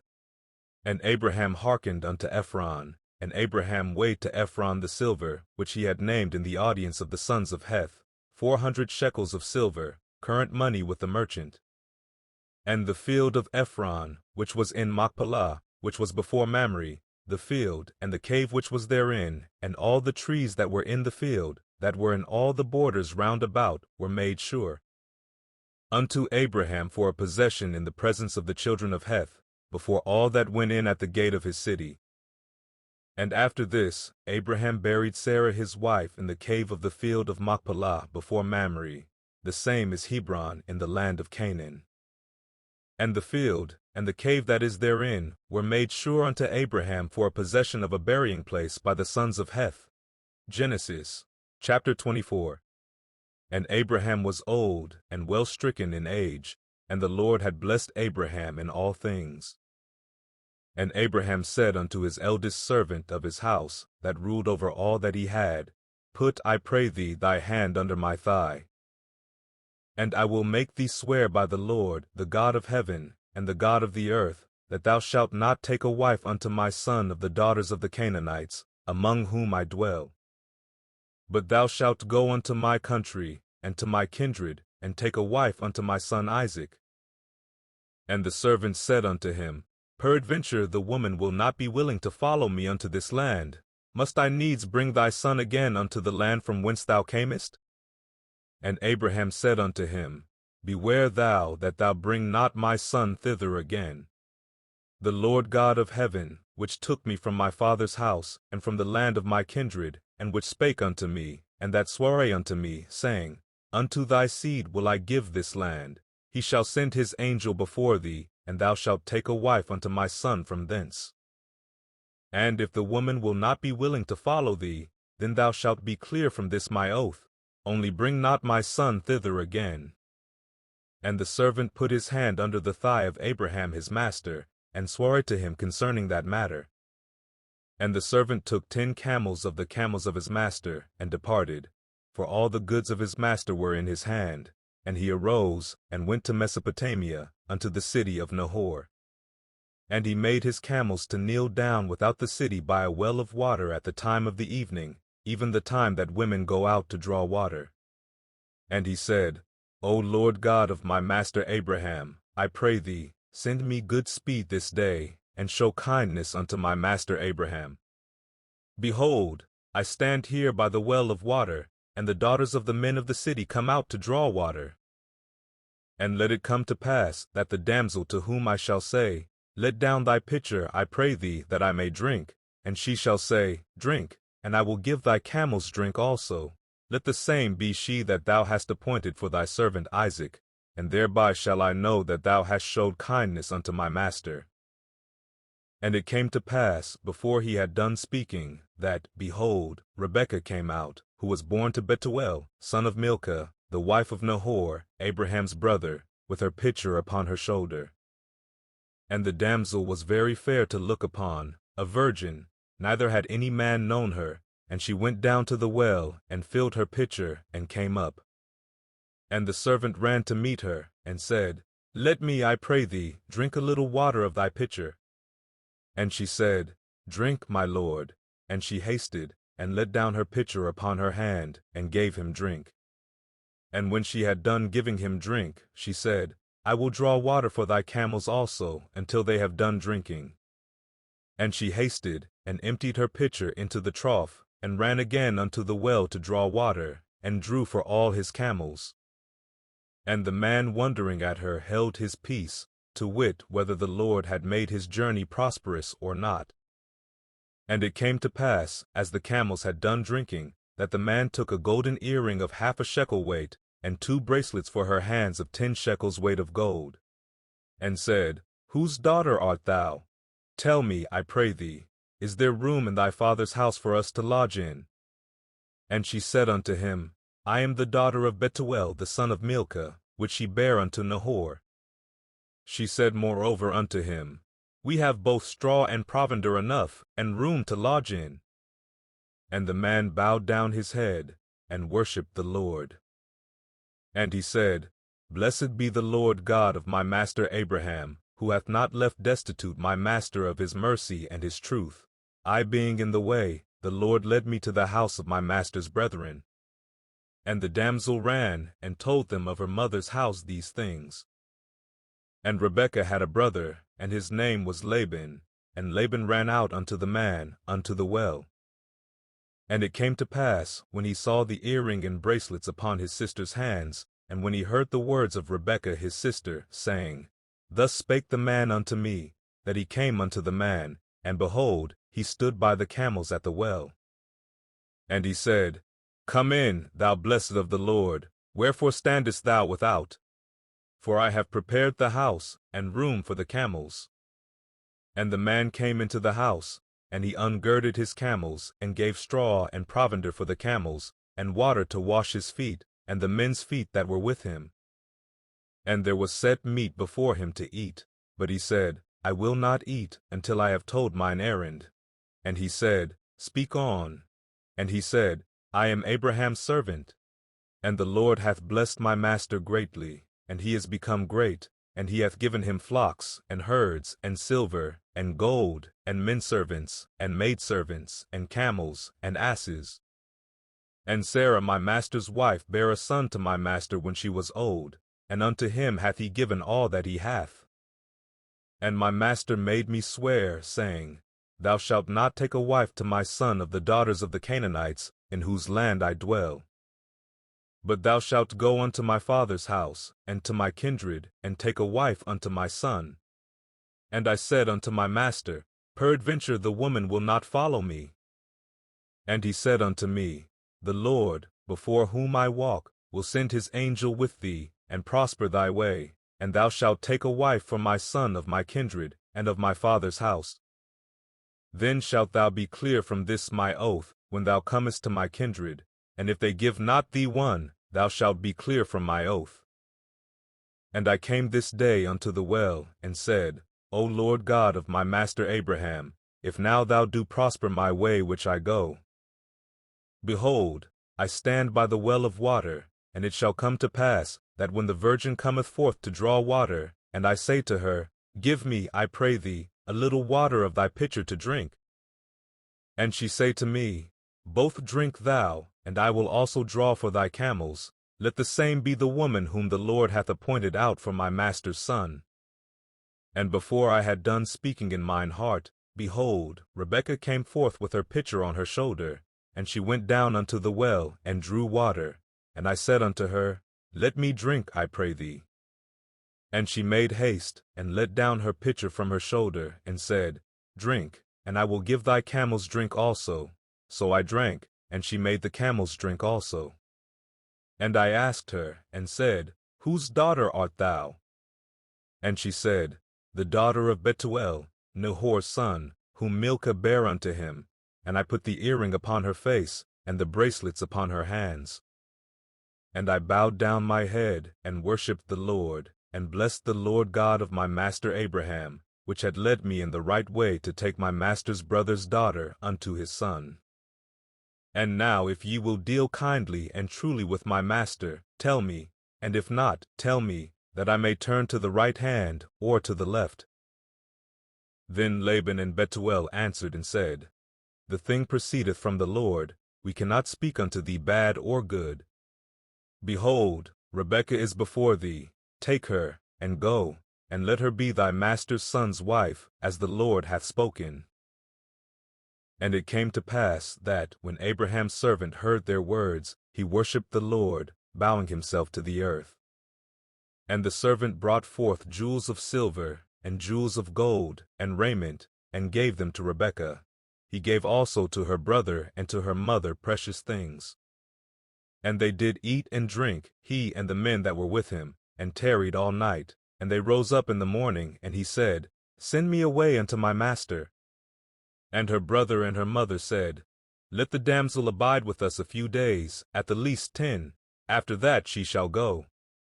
And he said unto them, Hinder me not, seeing the Lord hath prospered my way, send me away that I may go to my master. And they said, We will call the damsel, and inquire at her mouth. And they called Rebekah, and said unto her, Wilt thou go with this man? And she said, I will go. And they sent away Rebekah their sister, and her nurse, and Abraham's servant, and his men. And they blessed Rebekah, and said unto her, Thou art our sister, be thou the mother of thousands of millions, and let thy seed possess the gate of those which hate them.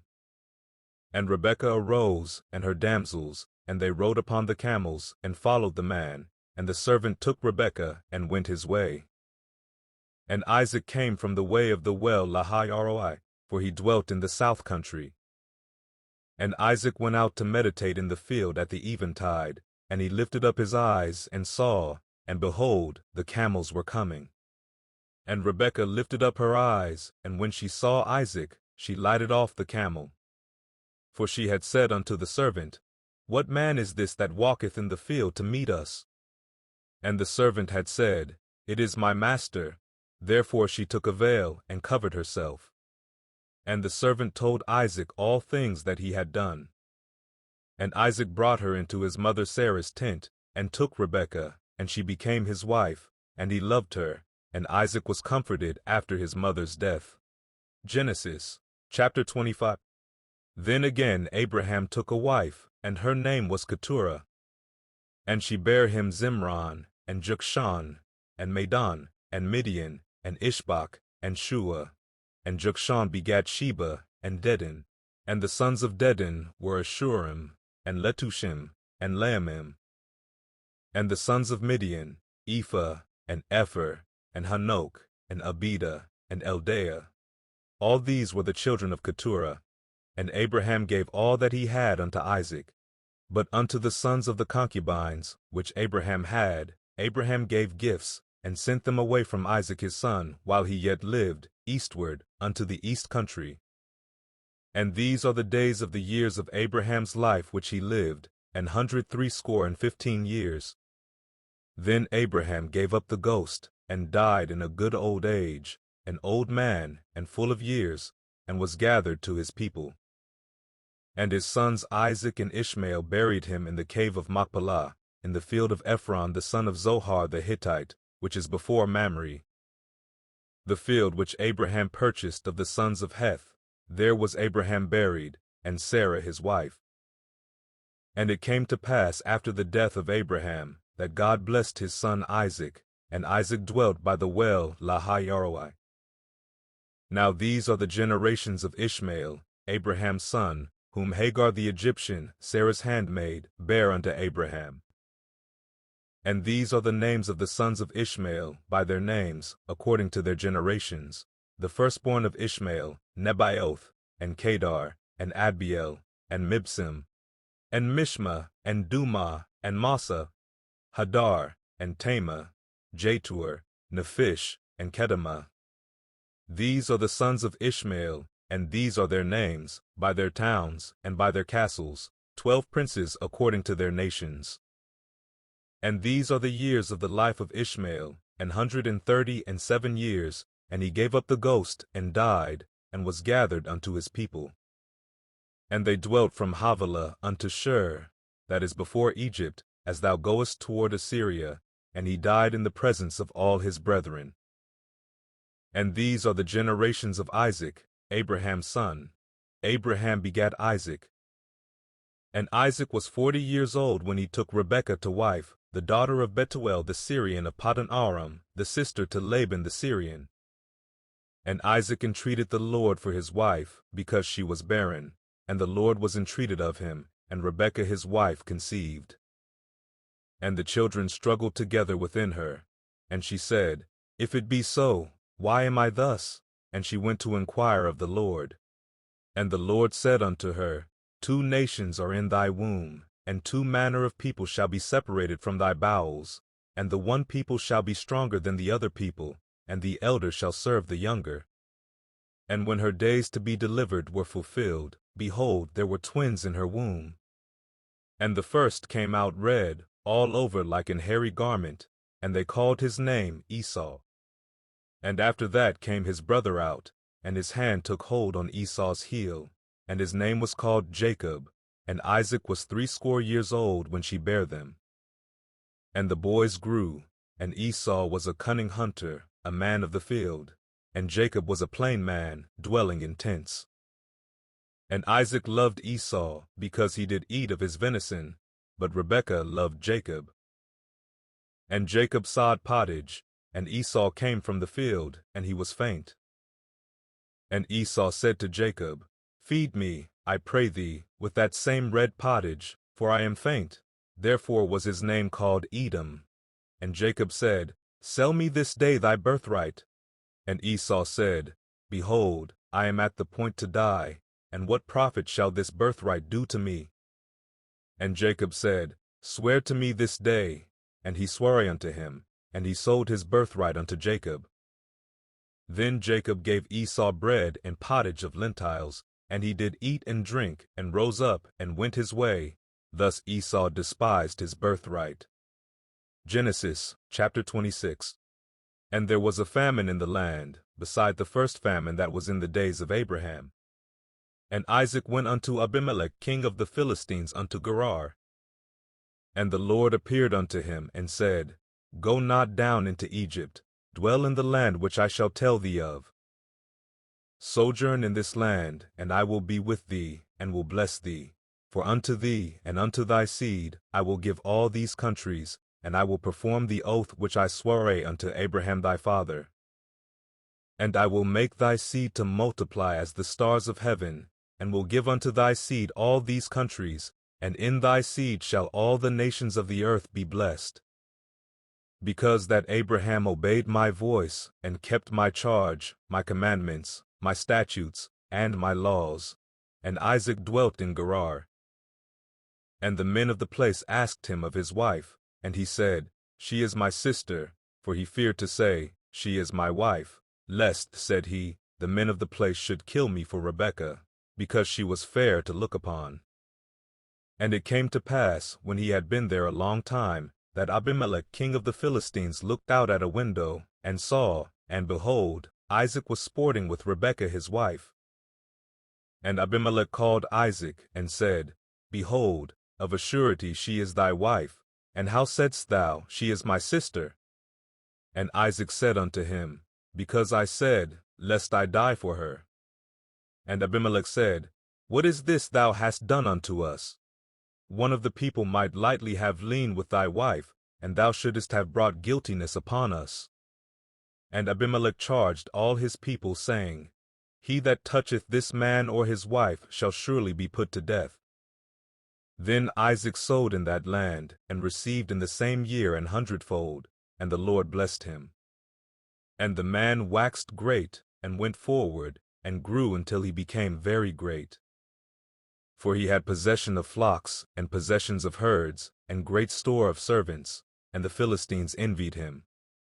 For all the wells which his father's servants had digged in the days of Abraham his father, the Philistines had stopped them, and filled them with earth.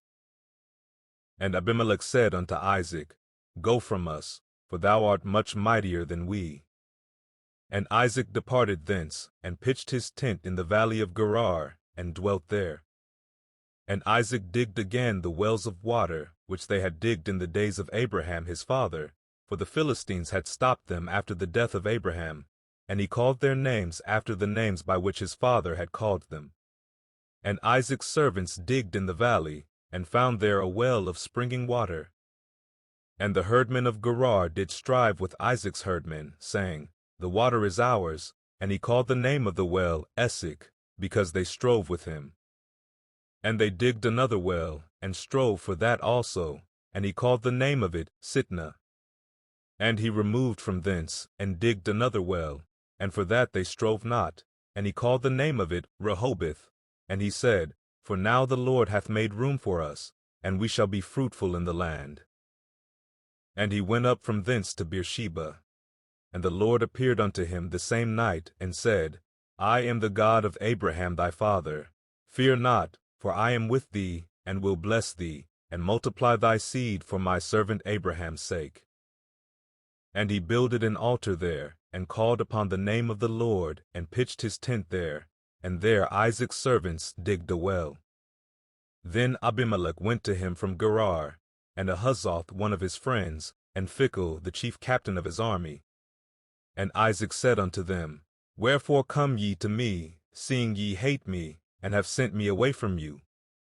And they said, We saw certainly that the Lord was with thee, and we said, Let there be now an oath betwixt us, even betwixt us and thee, and let us make a covenant with thee, that thou wilt do us no hurt, as we have not touched thee, and as we have done unto thee nothing but good, and have sent thee away in peace. Thou art now the blessed of the Lord. And he made them a feast, and they did eat and drink. And they rose up betimes in the morning, and sware one to another, and Isaac sent them away, and they departed from him in peace. And it came to pass the same day that Isaac's servants came, and told him concerning the well which they had digged, and said unto him, We have found water. And he called it Shebah. Therefore the name of the city is Beersheba unto this day. And Esau was 40 years old when he took to wife Judith the daughter of Beeri the Hittite, and Bashemath the daughter of Elon the Hittite, which were a grief of mind unto Isaac and to Rebekah. Genesis chapter 27. And it came to pass that when Isaac was old, and his eyes were dim, so that he could not see, he called Esau his eldest son, and said unto him, My son. And he said unto him, Behold, here am I. And he said, Behold now, I am old, I know not the day of my death. Now therefore take, I pray thee, thy weapons, thy quiver and thy bow, and go out to the field, and take me some venison, and make me savory meat, such as I love, and bring it to me, that I may eat, that my soul may bless thee before I die. And Rebekah heard when Isaac spake to Esau his son. And Esau went to the field to hunt for venison, and to bring it. And Rebekah spake unto Jacob her son, saying, Behold, I heard thy father speak unto Esau thy brother, saying, Bring me venison, and make me savory meat, that I may eat, and bless thee before the Lord before my death. Now therefore, my son, obey my voice according to that which I command thee. Go now to the flock, and fetch me from thence 2 good kids of the goats, and I will make them savory meat for thy father, such as he loveth. And thou shalt bring it to thy father, that he may eat, and that he may bless thee before his death. And Jacob said to Rebekah his mother, Behold, Esau my brother is a hairy man, and I am a smooth man. My father peradventure will feel me, and I shall seem to him as a deceiver, and I shall bring a curse upon me, and not a blessing.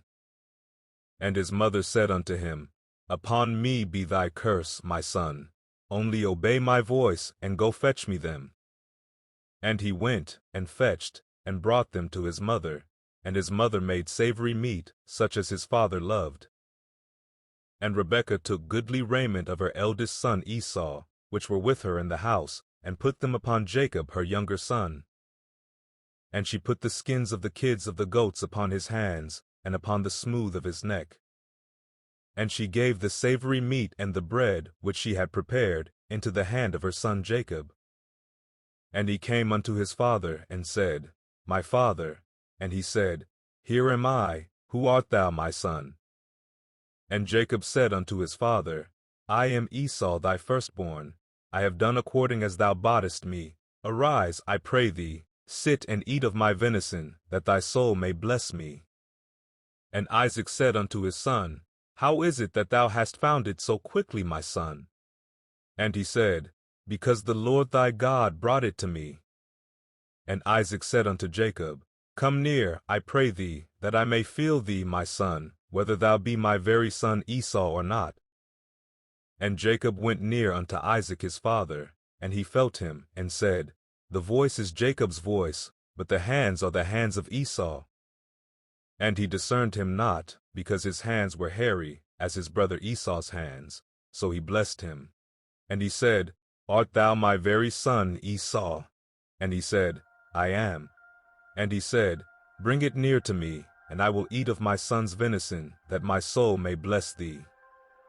And he brought it near to him, and he did eat, and he brought him wine, and he drank. And his father Isaac said unto him, Come near now, and kiss me, my son. And he came near, and kissed him. And he smelled the smell of his raiment, and blessed him, and said, See, the smell of my son is as the smell of a field which the Lord hath blessed. Therefore God give thee of the dew of heaven, and the fatness of the earth, and plenty of corn and wine. Let people serve thee, and nations bow down to thee. Be Lord over thy brethren, and let thy mother's sons bow down to thee. Cursed be every one that curseth thee, and blessed be he that blesseth thee. And it came to pass, as soon as Isaac had made an end of blessing Jacob, and Jacob was yet scarce gone out from the presence of Isaac his father, that Esau his brother came in from his hunting. And he also had made savory meat, and brought it unto his father, and said unto his father, Let my father arise, and eat of his son's venison, that thy soul may bless me. And Isaac his father said unto him, Who art thou? And he said, I am thy son, thy firstborn Esau. And Isaac trembled very exceedingly, and said, Who? Where is he that hath taken venison, and brought it me? And I have eaten of all before thou camest, and have blessed him. Yea, and he shall be blessed. And when Esau heard the words of his father, he cried with a great and exceeding bitter cry, and said unto his father, Bless me, even me also, O my father. And he said, Thy brother came with subtlety, and hath taken away thy blessing. And he said, Is not he rightly named Jacob? For he hath supplanted me these 2 times. He took away my birthright, and behold, now he hath taken away my blessing. And he said, Hast thou not reserved a blessing for me? And Isaac answered and said unto Esau, Behold, I have made him thy lord, and all his brethren have I given to him for servants, and with corn and wine have I sustained him. And what shall I do now unto thee, my son? And Esau said unto his father, Hast thou but one blessing, my father? Bless me, even me also, O my father. And Esau lifted up his voice, and wept. And Isaac his father answered and said unto him, Behold, thy dwelling shall be the fatness of the earth, and of the dew of heaven from above. And by thy sword shalt thou live, and shalt serve thy brother. And it shall come to pass when thou shalt have the dominion, that thou shalt break his yoke from off thy neck. And Esau hated Jacob because of the blessing wherewith his father blessed him. And Esau said in his heart, The days of mourning for my father are at hand. Then will I slay my brother Jacob. And these words of Esau her elder son were told to Rebekah. And she sent and called Jacob her younger son, and said unto him, Behold, thy brother Esau, as touching thee, doth comfort himself, purposing to kill thee. Now therefore, my son, obey my voice, and arise, flee thou to Laban my brother to Haran. And tarry with him a few days, until thy brother's fury turn away. until thy brother's anger turn away from thee, and he forget that which thou hast done to him. Then I will send, and fetch thee from thence. Why should I be deprived also of you both in one day? And Rebekah said to Isaac, I am weary of my life because of the daughters of Heth. If Jacob take a wife of the daughters of Heth, such as these which are of the daughters of the land, what good shall my life do me? Genesis chapter 28. And Isaac called Jacob, and blessed him, and charged him, and said unto him, Thou shalt not take a wife of the daughters of Canaan. Arise, go to Paddan Aram, to the house of Bethuel thy mother's father, and take thee a wife from thence of the daughters of Laban thy mother's brother. And God Almighty bless thee, and make thee fruitful, and multiply thee, that thou mayest be a multitude of people, and give thee the blessing of Abraham, to thee, and to thy seed with thee, that thou mayest inherit the land wherein thou art a stranger, which God gave unto Abraham. And Isaac sent away Jacob, and he went to Paddan Aram unto Laban, son of Bethuel the Syrian, the brother of Rebekah, Jacob's and Esau's mother. When Esau saw that Isaac had blessed Jacob, and sent him away to Paddan Aram, to take him a wife from thence, and that as he blessed him he gave him a charge, saying, Thou shalt not take a wife of the daughters of Canaan. And that Jacob obeyed his father and his mother, and was gone to Paddan Aram. And Esau, seeing that the daughters of Canaan pleased not Isaac his father, then went Esau unto Ishmael, and took unto the wives which he had Mahalath, the daughter of Ishmael Abraham's son, the sister of Nebaioth, to be his wife. And Jacob went out from Beersheba, and went toward Haran. And he lighted upon a certain place, and tarried there all night, because the sun was set. And he took of the stones of that place, and put them for his pillows, and lay down in that place to sleep. And he dreamed, and behold, a ladder set up on the earth, and the top of it reached to heaven, and behold, the angels of God ascending and descending on it. And behold, the Lord stood above it, and said, I am the Lord God of Abraham thy father, and the God of Isaac. The land whereon thou liest, to thee will I give it, and to thy seed. And thy seed shall be as the dust of the earth, and thou shalt spread abroad to the west, and to the east, and to the north, and to the south. And in thee and in thy seed shall all the families of the earth be blessed. And behold, I am with thee, and will keep thee in all places whither thou goest, and will bring thee again into this land. For I will not leave thee, until I have done that which I have spoken to thee of. And Jacob awaked out of his sleep, and he said, Surely the Lord is in this place, and I knew it not. And he was afraid, and said, How dreadful is this place! This is none other but the house of God, and this is the gate of heaven. And Jacob rose up early in the morning, and took the stone that he had put for his pillows, and set it up for a pillar, and poured oil upon the top of it. And he called the name of that place Bethel, but the name of that city was called Luz at the first. And Jacob vowed a vow, saying, If God will be with me, and will keep me in this way that I go, and will give me bread to eat, and raiment to put on, so that I come again to my father's house in peace, then shall the Lord be my God. And this stone, which I have set for a pillar, shall be God's house, and of all that thou shalt give me, I will surely give the 10th unto thee. Genesis chapter 29. Then Jacob went on his journey, and came into the land of the people of the east. And he looked, and behold, a well in the field, and lo, there were 3 flocks of sheep lying by it, for out of that well they watered the flocks, and a great stone was upon the well's mouth. And thither were all the flocks gathered, and they rolled the stone from the well's mouth, and watered the sheep, and put the stone again upon the well's mouth in his place. And Jacob said unto them, My brethren, whence be ye?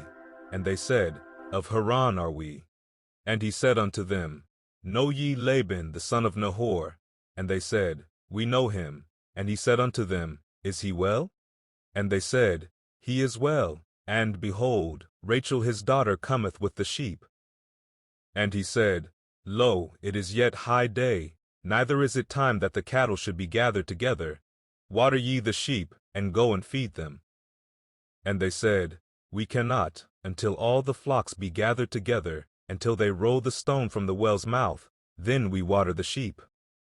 And while he yet spake with them, Rachel came with her father's sheep, for she kept them. And it came to pass, when Jacob saw Rachel the daughter of Laban his mother's brother, and the sheep of Laban his mother's brother, that Jacob went near, and rolled the stone from the well's mouth, and watered the flock of Laban his mother's brother. And Jacob kissed Rachel, and lifted up his voice, and wept. And Jacob told Rachel that he was her father's brother, and that he was Rebekah's son, and she ran and told her father. And it came to pass, when Laban heard the tidings of Jacob his sister's son, that he ran to meet him, and embraced him, and kissed him, and brought him to his house, and he told Laban all these things. And Laban said to him, Surely thou art my bone and my flesh.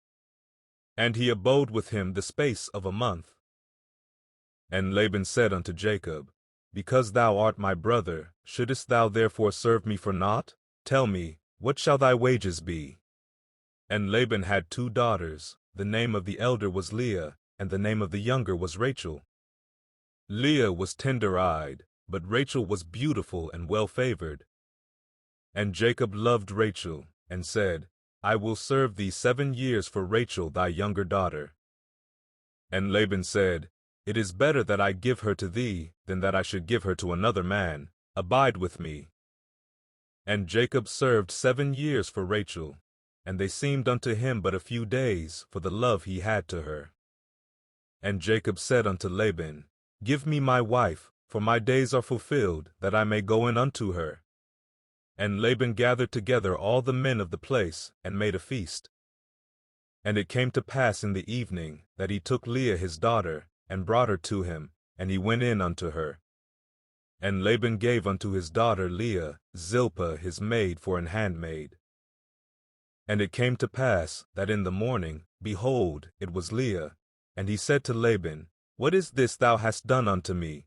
Did not I serve with thee for Rachel? Wherefore then hast thou beguiled me?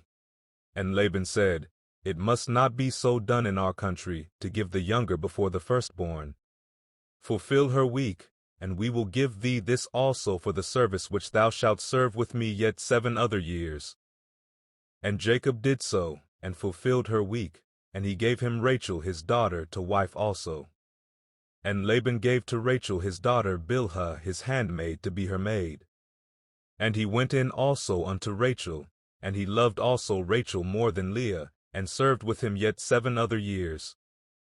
And when the Lord saw that Leah was hated, he opened her womb, but Rachel was barren. And Leah conceived, and bare a son, and she called his name Reuben, for she said, Surely the Lord hath looked upon my affliction, now therefore my husband will love me. And she conceived again, and bare a son, and said, Because the Lord hath heard that I was hated, he hath therefore given me this son also. And she called his name Simeon. And she conceived again, and bare a son, and said, Now this time will my husband be joined unto me, because I have borne him 3 sons. Therefore was his name called Levi.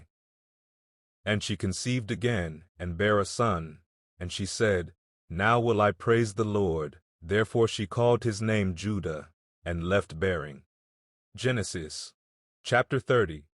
And when Rachel saw that she bare Jacob no children, Rachel envied her sister, and said unto Jacob, Give me children, or else I die.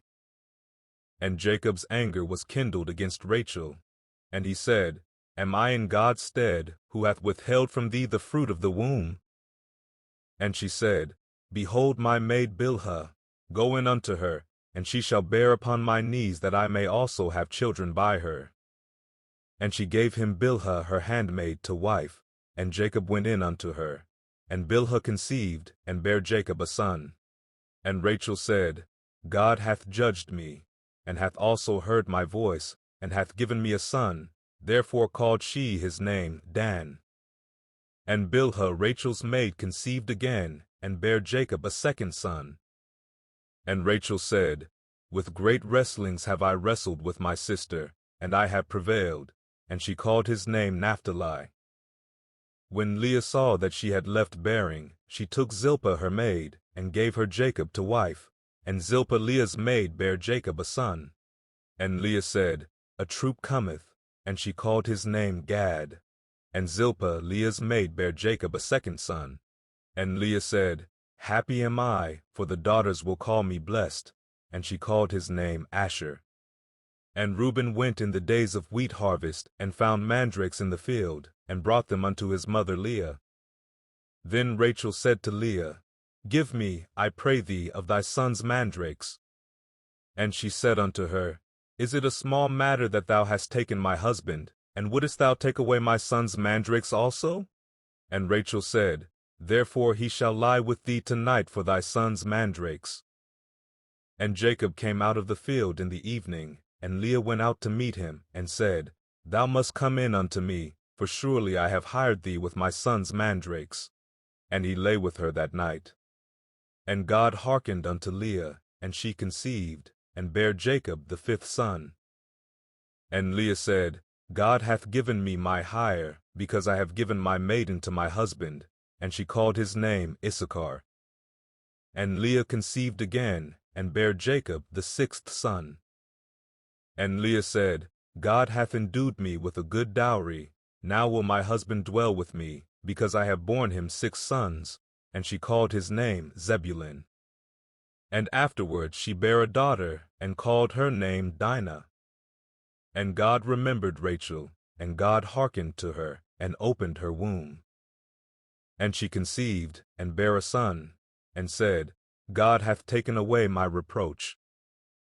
And she called his name Joseph, and said, The Lord shall add to me another son. And it came to pass, when Rachel had borne Joseph, that Jacob said unto Laban, Send me away, that I may go unto mine own place, and to my country. Give me my wives and my children, for whom I have served thee, and let me go, for thou knowest my service which I have done thee. And Laban said unto him, I pray thee, if I have found favor in thine eyes, tarry, for I have learned by experience that the Lord hath blessed me for thy sake. And he said, Appoint me thy wages, and I will give it. And he said unto him, Thou knowest how I have served thee, and how thy cattle was with me. For it was little which thou hadst before I came, and it is now increased unto a multitude, and the Lord hath blessed thee since my coming. And now when shall I provide for mine own house also? And he said, What shall I give thee? And Jacob said, Thou shalt not give me anything. If thou wilt do this thing for me, I will again feed and keep thy flock.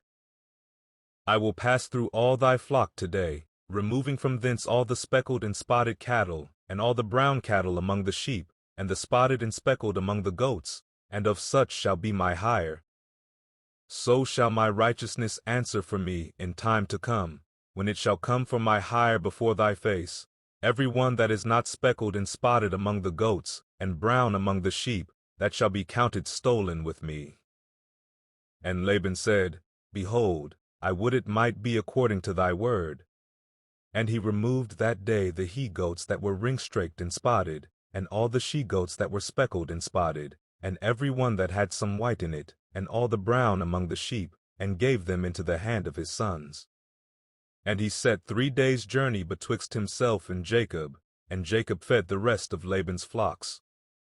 And Jacob took him rods of green poplar, and of the hazel and chestnut tree, and peeled white strakes in them, and made the white appear which was in the rods. And he set the rods which he had peeled before the flocks in the gutters in the watering troughs when the flocks came to drink, that they should conceive when they came to drink. And the flocks conceived before the rods, and brought forth cattle ring-straked, speckled, and spotted. And Jacob did separate the lambs, and set the faces of the flocks toward the ring-straked, and all the brown in the flock of Laban, and he put his own flocks by themselves, and put them not unto Laban's cattle. And it came to pass, whensoever the stronger cattle did conceive, that Jacob laid the rods before the eyes of the cattle in the gutters, that they might conceive among the rods.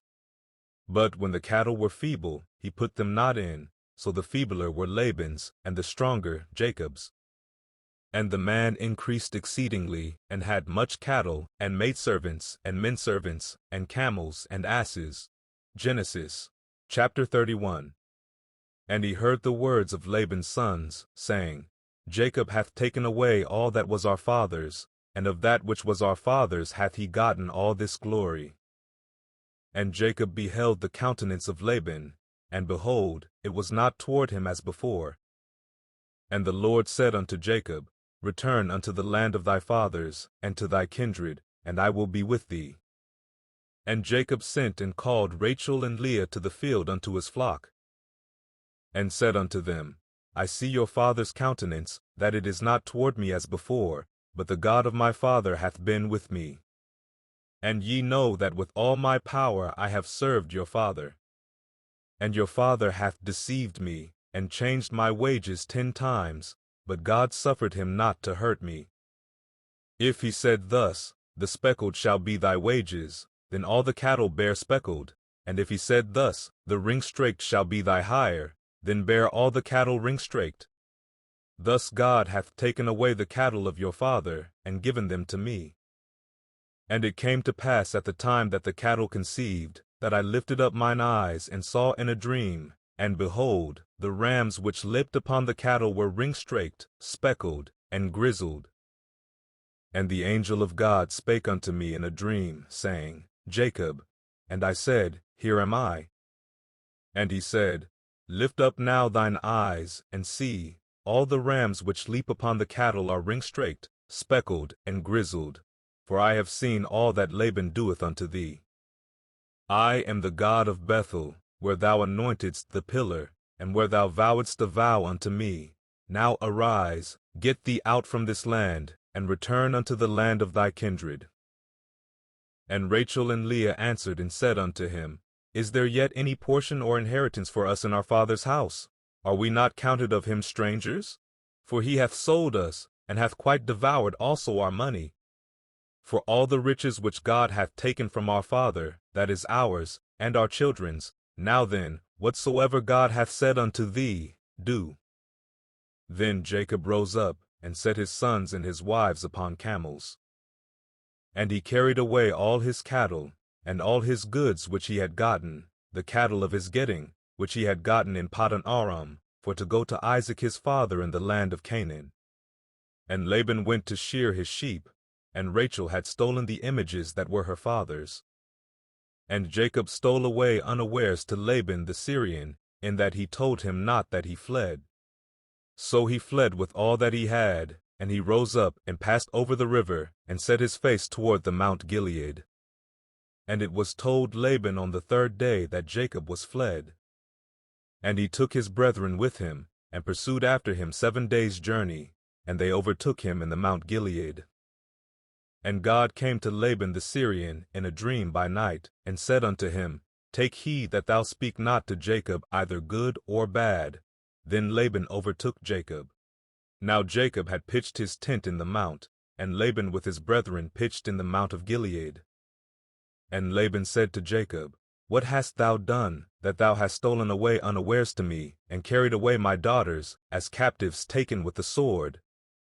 Wherefore didst thou flee away secretly, and steal away from me, and didst not tell me, that I might have sent thee away with mirth, and with songs, with tabret, and with harp? And hast not suffered me to kiss my sons and my daughters? Thou hast now done foolishly in so doing. It is in the power of my hand to do you hurt, but the God of your father spake unto me yesternight, saying, Take thou heed that thou speak not to Jacob either good or bad. And now, though thou wouldest needs be gone, because thou sore longest after thy father's house, yet wherefore hast thou stolen my gods? And Jacob answered and said to Laban, Because I was afraid, for I said, Peradventure thou wouldest take by force thy daughters from me. With whomsoever thou findest thy gods, let him not live. Before our brethren discern thou what is thine with me, and take it to thee. For Jacob knew not that Rachel had stolen them. And Laban went into Jacob's tent, and into Leah's tent, and into the 2 maidservants' tents, but he found them not. Then went he out of Leah's tent, and entered into Rachel's tent. Now Rachel had taken the images, and put them in the camel's furniture, and sat upon them. And Laban searched all the tent, but found them not. And she said to her father, Let it not displease my lord that I cannot rise up before thee, for the custom of women is upon me. And he searched, but found not the images. And Jacob was wroth, and cold with Laban. And Jacob answered and said to Laban, What is my trespass? What is my sin, that thou hast so hotly pursued after me?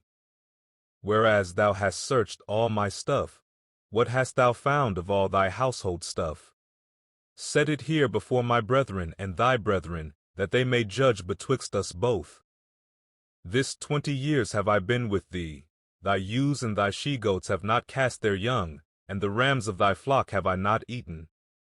That which was torn of beasts I brought not unto thee. I bear the loss of it. Of my hand didst thou require it, whether stolen by day or stolen by night. Thus I was. In the day the drought consumed me, and the frost by night, and my sleep departed from mine eyes. Thus have I been 20 years in thy house. I served thee 14 years for thy 2 daughters, and 6 years for thy cattle, and thou hast changed my wages 10 times.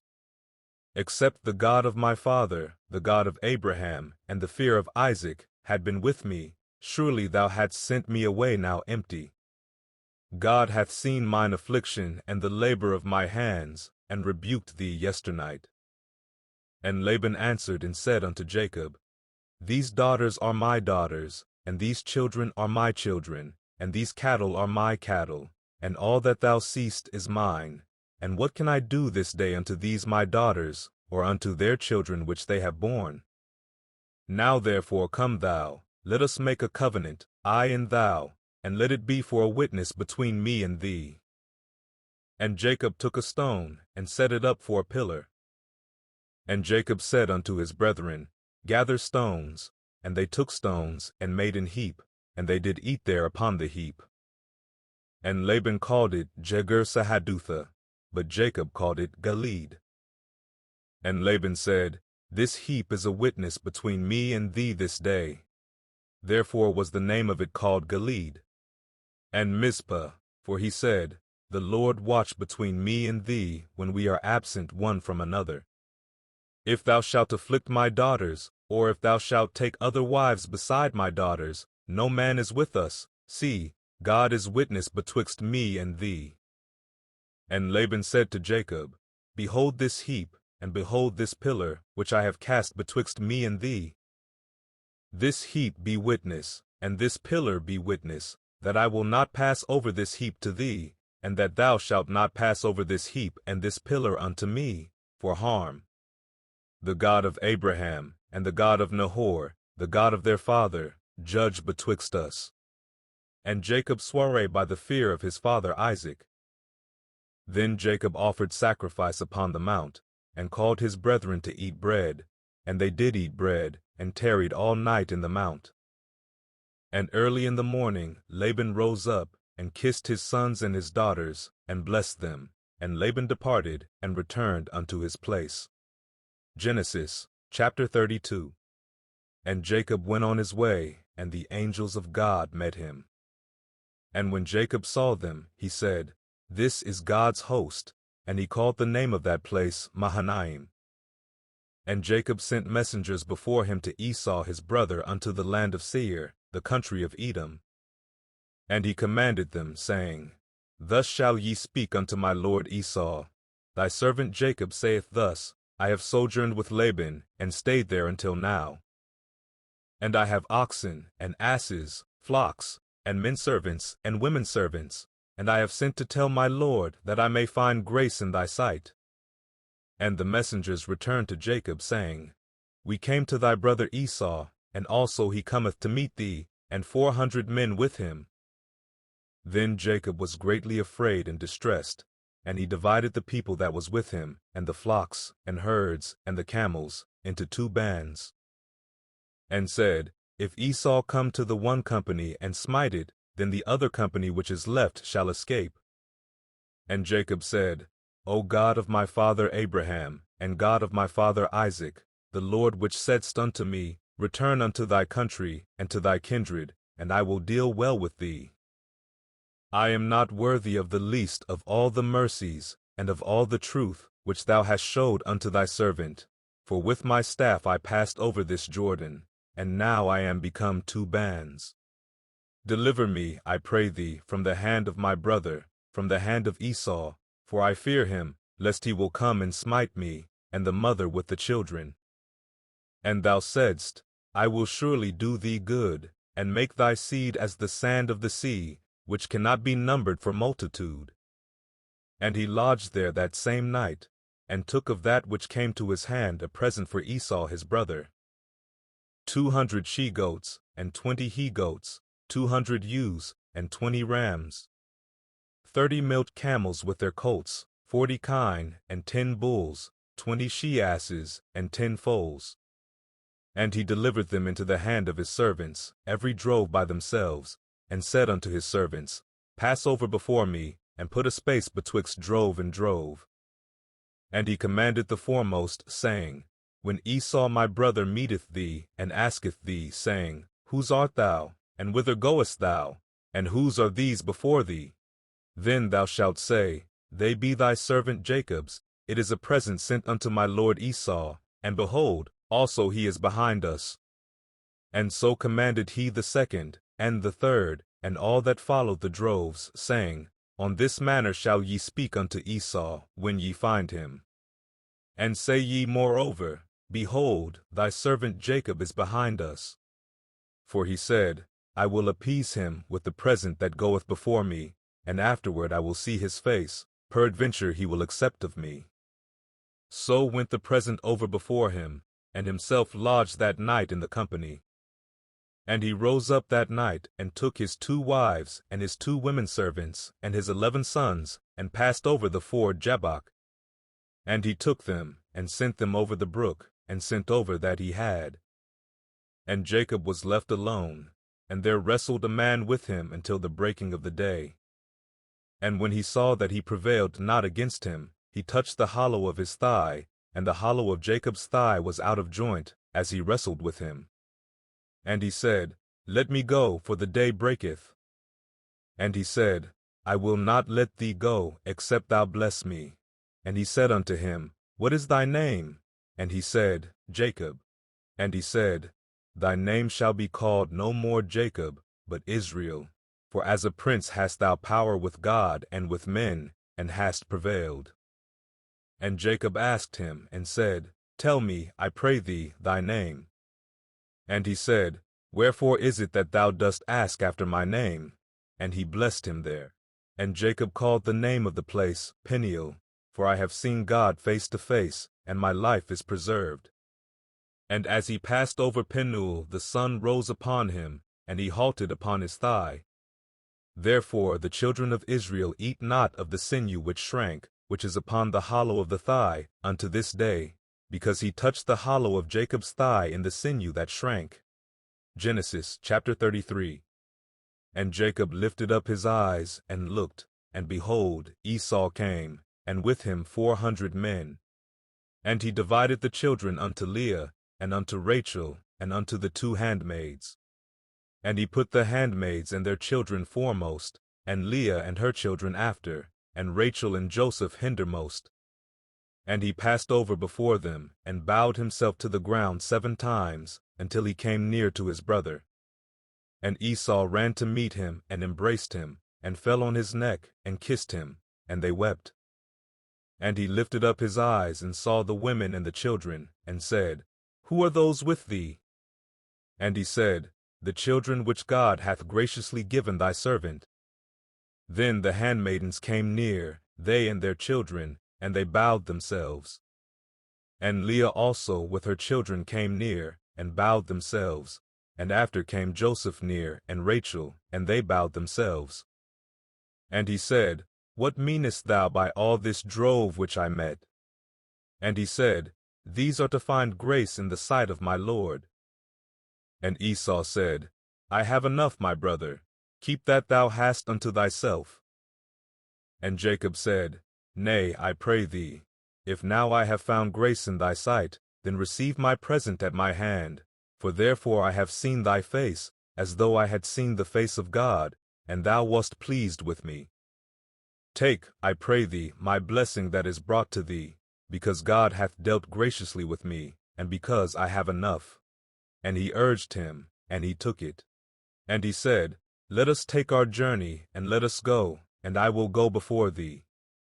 And he said unto him, My Lord knoweth that the children are tender, and the flocks and herds with young are with me, and if men should overdrive them one day, all the flock will die. Let my Lord, I pray thee, pass over before his servant, and I will lead on softly, according as the cattle that goeth before me, and the children be able to endure, until I come unto my Lord unto Seir. And Esau said, Let me now leave with thee some of the folk that are with me. And he said, What needeth it? Let me find grace in the sight of my Lord. So Esau returned that day on his way unto Seir. And Jacob journeyed to Succoth, and built him an house, and made booths for his cattle. Therefore the name of the place is called Succoth. And Jacob came to Shalem, a city of Shechem, which is in the land of Canaan, when he came from Paddan Aram, and pitched his tent before the city. And he bought a parcel of a field, where he had spread his tent, at the hand of the children of Hamor, Shechem's father, for 100 pieces of money. And he erected there an altar, and called it El Elohe Israel. Genesis chapter 34. And Dinah, the daughter of Leah, which she bare unto Jacob, went out to see the daughters of the land. And when Shechem the son of Hamor the Hivite, prince of the country, saw her, he took her, and lay with her, and defiled her. And his soul clave unto Dinah the daughter of Jacob, and he loved the damsel, and spake kindly unto the damsel. And Shechem spake unto his father Hamor, saying, Get me this damsel to wife. And Jacob heard that he had defiled Dinah his daughter. Now his sons were with his cattle in the field, and Jacob held his peace until they were come. And Hamor the father of Shechem went out unto Jacob to commune with him. And the sons of Jacob came out of the field when they heard it, and the men were grieved, and they were very wroth, because he had wrought folly in Israel in lying with Jacob's daughter, which thing ought not to be done. And Hamor communed with them, saying, The soul of my son Shechem longeth for your daughter. I pray you give her him to wife. And make ye marriages with us, and give your daughters unto us, and take our daughters unto you. And ye shall dwell with us, and the land shall be before you. Dwell and trade ye therein, and get you possessions therein. And Shechem said unto her father and unto her brethren, Let me find grace in your eyes, and what ye shall say unto me I will give. Ask me never so much dowry and gift, and I will give according as ye shall say unto me, but give me the damsel to wife. And the sons of Jacob answered Shechem and Hamor his father deceitfully, and said, Because he had defiled Dinah their sister. And they said unto them, We cannot do this thing, to give our sister to one that is uncircumcised, for that were a reproach unto us. But in this will we consent unto you, if ye will be as we be, that every male of you be circumcised. Then will we give our daughters unto you, and we will take your daughters to us, and we will dwell with you, and we will become one people.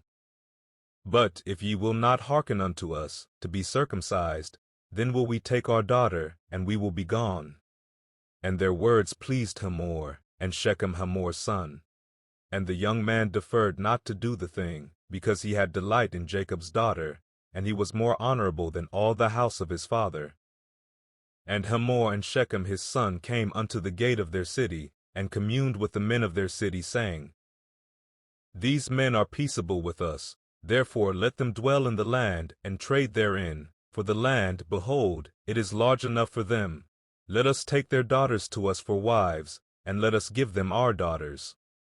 Only herein will the men consent unto us for to dwell with us, to be one people, if every male among us be circumcised, as they are circumcised. Shall not their cattle and their substance, and every beast of theirs be ours? Only let us consent unto them, and they will dwell with us. And unto Hamor and unto Shechem his son hearkened all that went out of the gate of his city, and every male was circumcised, all that went out of the gate of his city. And it came to pass on the third day, when they were sore, that two of the sons of Jacob, Simeon and Levi, Dinah's brethren, took each man his sword, and came upon the city boldly, and slew all the males. And they slew Hamor and Shechem his son with the edge of the sword, and took Dinah out of Shechem's house, and went out. The sons of Jacob came upon the slain, and spoiled the city, because they had defiled their sister. They took their sheep, and their oxen, and their asses, and that which was in the city, and that which was in the field. And all their wealth, and all their little ones, and their wives took they captive, and spoiled even all that was in the house. And Jacob said to Simeon and Levi, Ye have troubled me to make me to stink among the inhabitants of the land, among the Canaanites and the Perizzites, and I being few in number, they shall gather themselves together against me, and slay me, and I shall be destroyed, I and my house. And they said, Should he deal with our sister as with an harlot? Genesis chapter 35. And God said unto Jacob, Arise, go up to Bethel, and dwell there, and make there an altar unto God, that appeared unto thee when thou fleddest from the face of Esau thy brother. Then Jacob said unto his household, and to all that were with him, Put away the strange gods that are among you, and be clean, and change your garments. And let us arise, and go up to Bethel, and I will make there an altar unto God, who answered me in the day of my distress, and was with me in the way which I went. And they gave unto Jacob all the strange gods which were in their hand, and all their earrings which were in their ears, and Jacob hid them under the oak which was by Shechem. And they journeyed, and the terror of God was upon the cities that were round about them, and they did not pursue after the sons of Jacob. So Jacob came to Luz, which is in the land of Canaan, that is, Bethel, he and all the people that were with him. And he built there an altar, and called the place El Bethel, because there God appeared unto him, when he fled from the face of his brother. But Deborah Rebekah's nurse died, and she was buried beneath Bethel under an oak, and the name of it was called Allon Bachuth. And God appeared unto Jacob again, when he came out of Paddan Aram, and blessed him. And God said unto him, Thy name is Jacob, thy name shall not be called any more Jacob, but Israel shall be thy name. And he called his name Israel. And God said unto him, I am God Almighty, be fruitful and multiply. A nation and a company of nations shall be of thee, and kings shall come out of thy loins. And the land which I gave Abraham and Isaac, to thee I will give it, and to thy seed after thee will I give the land. And God went up from him in the place where he talked with him. And Jacob set up a pillar in the place where he talked with him, even a pillar of stone, and he poured a drink offering thereon, and he poured oil thereon. And Jacob called the name of the place where God spake with him, Bethel. And they journeyed from Bethel, and there was but a little way to come to Ephrat, and Rachel travailed, and she had hard labor. And it came to pass, when she was in hard labor, that the midwife said unto her, Fear not, thou shalt have this son also. And it came to pass, as her soul was in departing, for she died, that she called his name Benoni, but his father called him Benjamin. And Rachel died, and was buried in the way to Ephrat, which is Bethlehem. And Jacob set a pillar upon her grave, that is the pillar of Rachel's grave unto this day. And Israel journeyed, and spread his tent beyond the tower of Eder. And it came to pass, when Israel dwelt in that land, that Reuben went and lay with Bilhah his father's concubine, and Israel heard it. Now the sons of Jacob were 12. The sons of Leah, Reuben, Jacob's firstborn, and Simeon, and Levi, and Judah, and Issachar, and Zebulun. The sons of Rachel, Joseph, and Benjamin. And the sons of Bilhah, Rachel's handmaid, Dan, and Naphtali. And the sons of Zilpah, Leah's handmaid, Gad, and Asher. These are the sons of Jacob, which were born to him in Paddan Aram. And Jacob came unto Isaac his father, unto Mamre, unto the city of Arba, which is Hebron, where Abraham and Isaac sojourned. And the days of Isaac were 180 years. And Isaac gave up the ghost, and died, and was gathered unto his people, being old and full of days, and his sons Esau and Jacob buried him. Genesis chapter 36. Now these are the generations of Esau, who is Edom. Esau took his wives of the daughters of Canaan, Adah the daughter of Elon the Hittite, and Aholibamah the daughter of Anna the daughter of Zibeon the Hivite, and Bashemath Ishmael's daughter, sister of Nebaioth. And Adah bare to Esau Eliphaz, and Bashemath bare Ruel. And Aholibamah bare Jeush, and Halam, and Korah. These are the sons of Esau, which were born unto him in the land of Canaan. And Esau took his wives, and his sons, and his daughters, and all the persons of his house, and his cattle, and all his beasts, and all his substance, which he had got in the land of Canaan, and went into the country from the face of his brother Jacob. For their riches were more than that they might dwell together, and the land wherein they were strangers could not bear them because of their cattle. Thus dwelt Esau in Mount Seir. Esau is Edom. And these are the generations of Esau, the father of the Edomites in Mount Seir. These are the names of Esau's sons: Eliphaz the son of Adah, the wife of Esau, Ruel the son of Bashemath, the wife of Esau.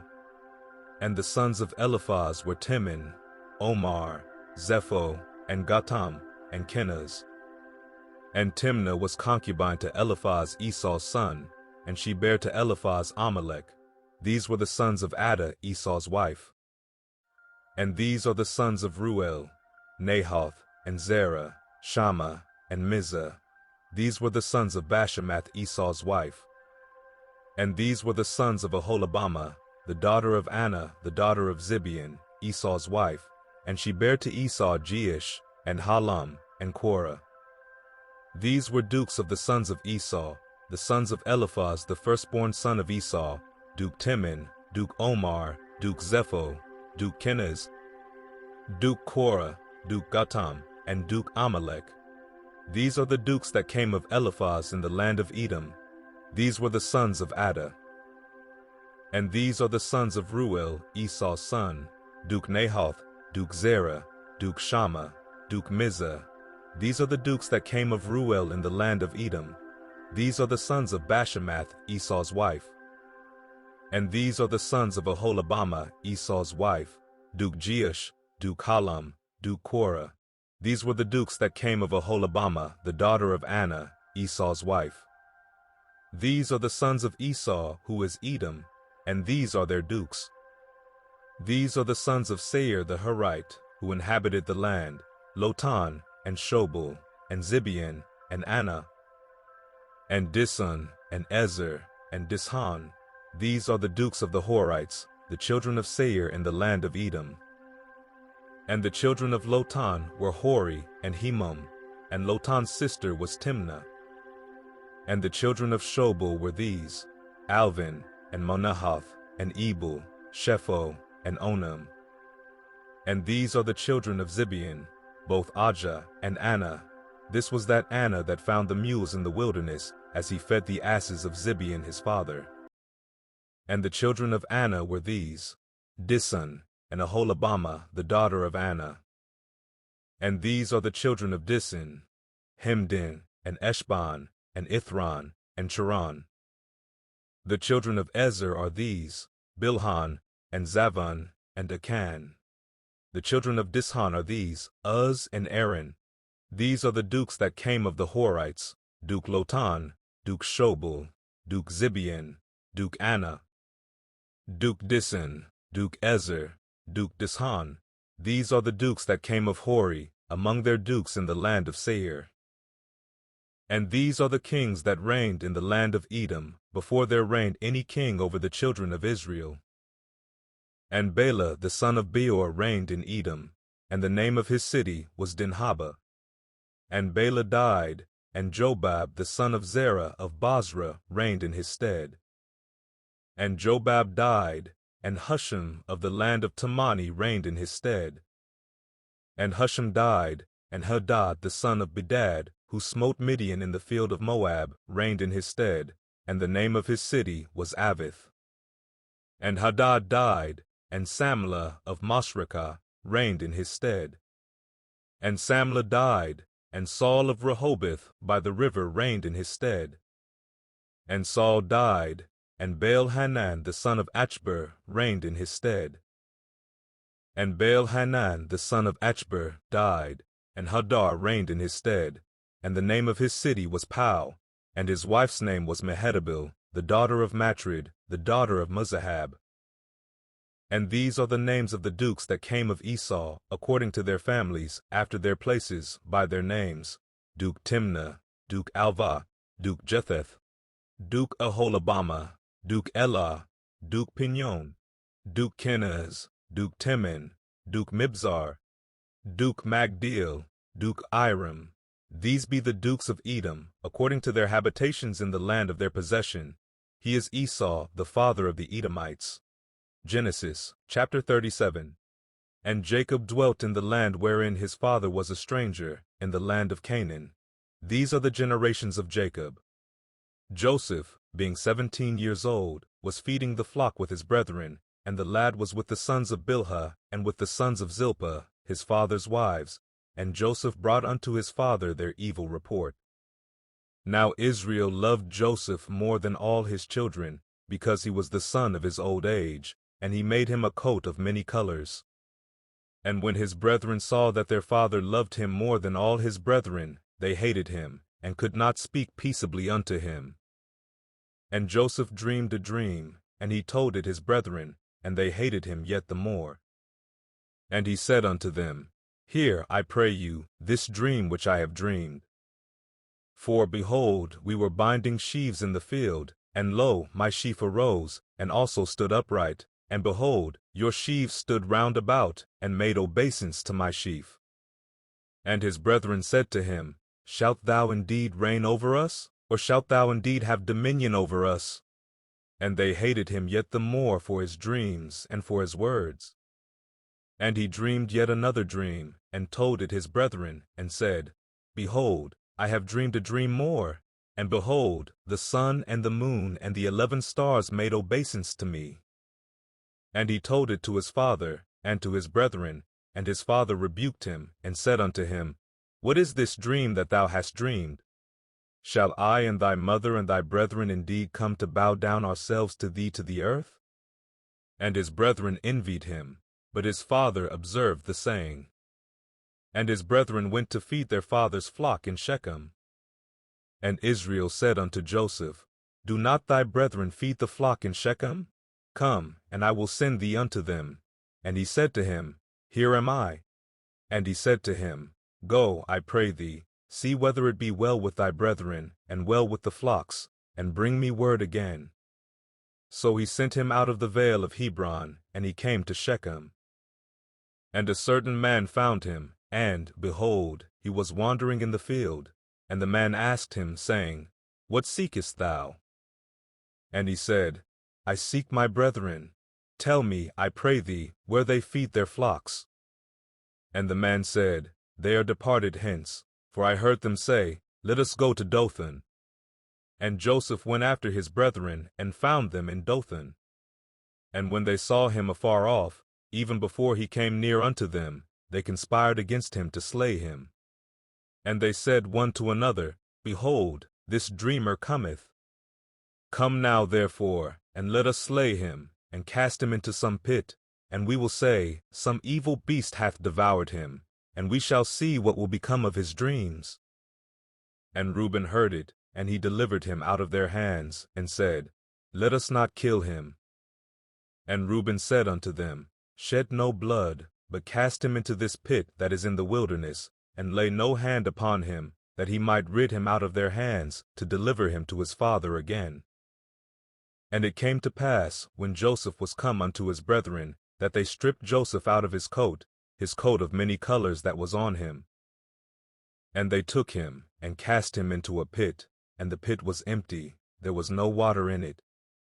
And they sat down to eat bread, and they lifted up their eyes and looked, and behold, a company of Ishmaelites came from Gilead with their camels bearing spicery and balm and myrrh, going to carry it down to Egypt. And Judah said unto his brethren, What profit is it if we slay our brother and conceal his blood? Come, and let us sell him to the Ishmaelites, and let not our hand be upon him, for he is our brother and our flesh. And his brethren were content. Then there passed by Midianites merchantmen, and they drew and lifted up Joseph out of the pit, and sold Joseph to the Ishmaelites for 20 pieces of silver, and they brought Joseph into Egypt. And Reuben returned unto the pit, and, behold, Joseph was not in the pit, and he rent his clothes. And he returned unto his brethren, and said, The child is not, and I, whither shall I go? And they took Joseph's coat, and killed a kid of the goats, and dipped the coat in the blood. And they sent the coat of many colors, and they brought it to their father, and said, This have we found, know now whether it be thy son's coat or no. And he knew it, and said, It is my son's coat, an evil beast hath devoured him, Joseph is without doubt rent in pieces. And Jacob rent his clothes, and put sackcloth upon his loins, and mourned for his son many days. And all his sons and all his daughters rose up to comfort him, but he refused to be comforted. And he said, For I will go down into the grave unto my son mourning. Thus his father wept for him. And the Midianites sold him into Egypt unto Potiphar, an officer of Pharaoh's, and captain of the guard. Genesis, chapter 38. And it came to pass at that time, that Judah went down from his brethren, and turned into a certain Adullamite, whose name was Hirah. And Judah saw there a daughter of a certain Canaanite, whose name was Shua, and he took her, and went in unto her. And she conceived, and bare a son, and he called his name And she conceived again, and bare a son, and she called his name Onan. And she yet again conceived, and bare a son, and called his name Shelah, and he was at Chezib when she bare him. And Judah took a wife for his firstborn, whose name was Tamar. And Judah's firstborn, was wicked in the sight of the Lord, and the Lord slew him. And Judah said unto Onan, Go in unto thy brother's wife, and marry her, and raise up seed to thy brother. And Onan knew that the seed should not be his, and it came to pass, when he went in unto his brother's wife, that he spilled it on the ground, lest that he should give seed to his brother. And the thing which he did displeased the Lord, wherefore he slew him also. Then said Judah to Tamar his daughter-in-law, Remain a widow at thy father's house, till Shelah my son be grown. For he said, Lest peradventure he die also, as his brethren did. And Tamar went and dwelt in her father's house. And in process of time the daughter of Shua Judah's wife died, and Judah was comforted, and went up unto his sheep shearers to Timnath, he and his friend Hirah the Adullamite. And it was told Tamar, saying, Behold, thy father-in-law goeth up to Timnath to shear his sheep.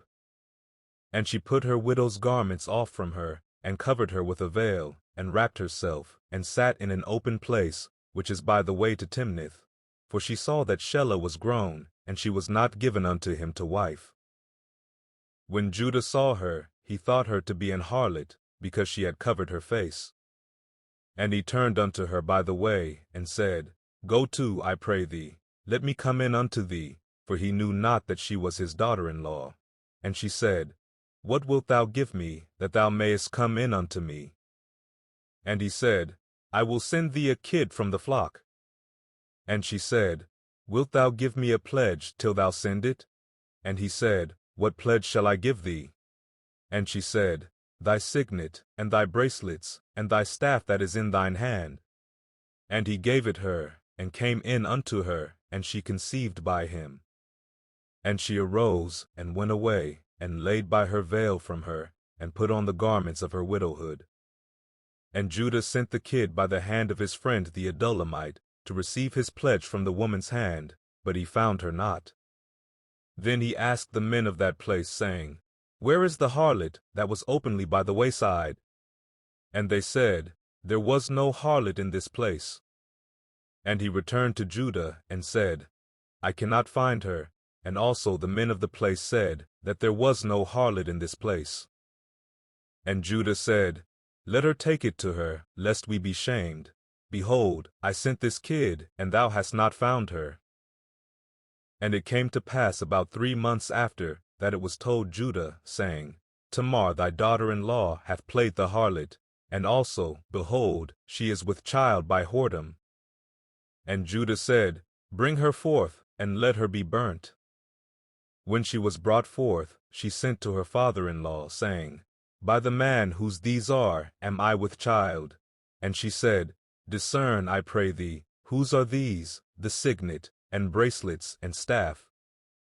And Judah acknowledged them, and said, She hath been more righteous than I, because that I gave her not to Shelah my son.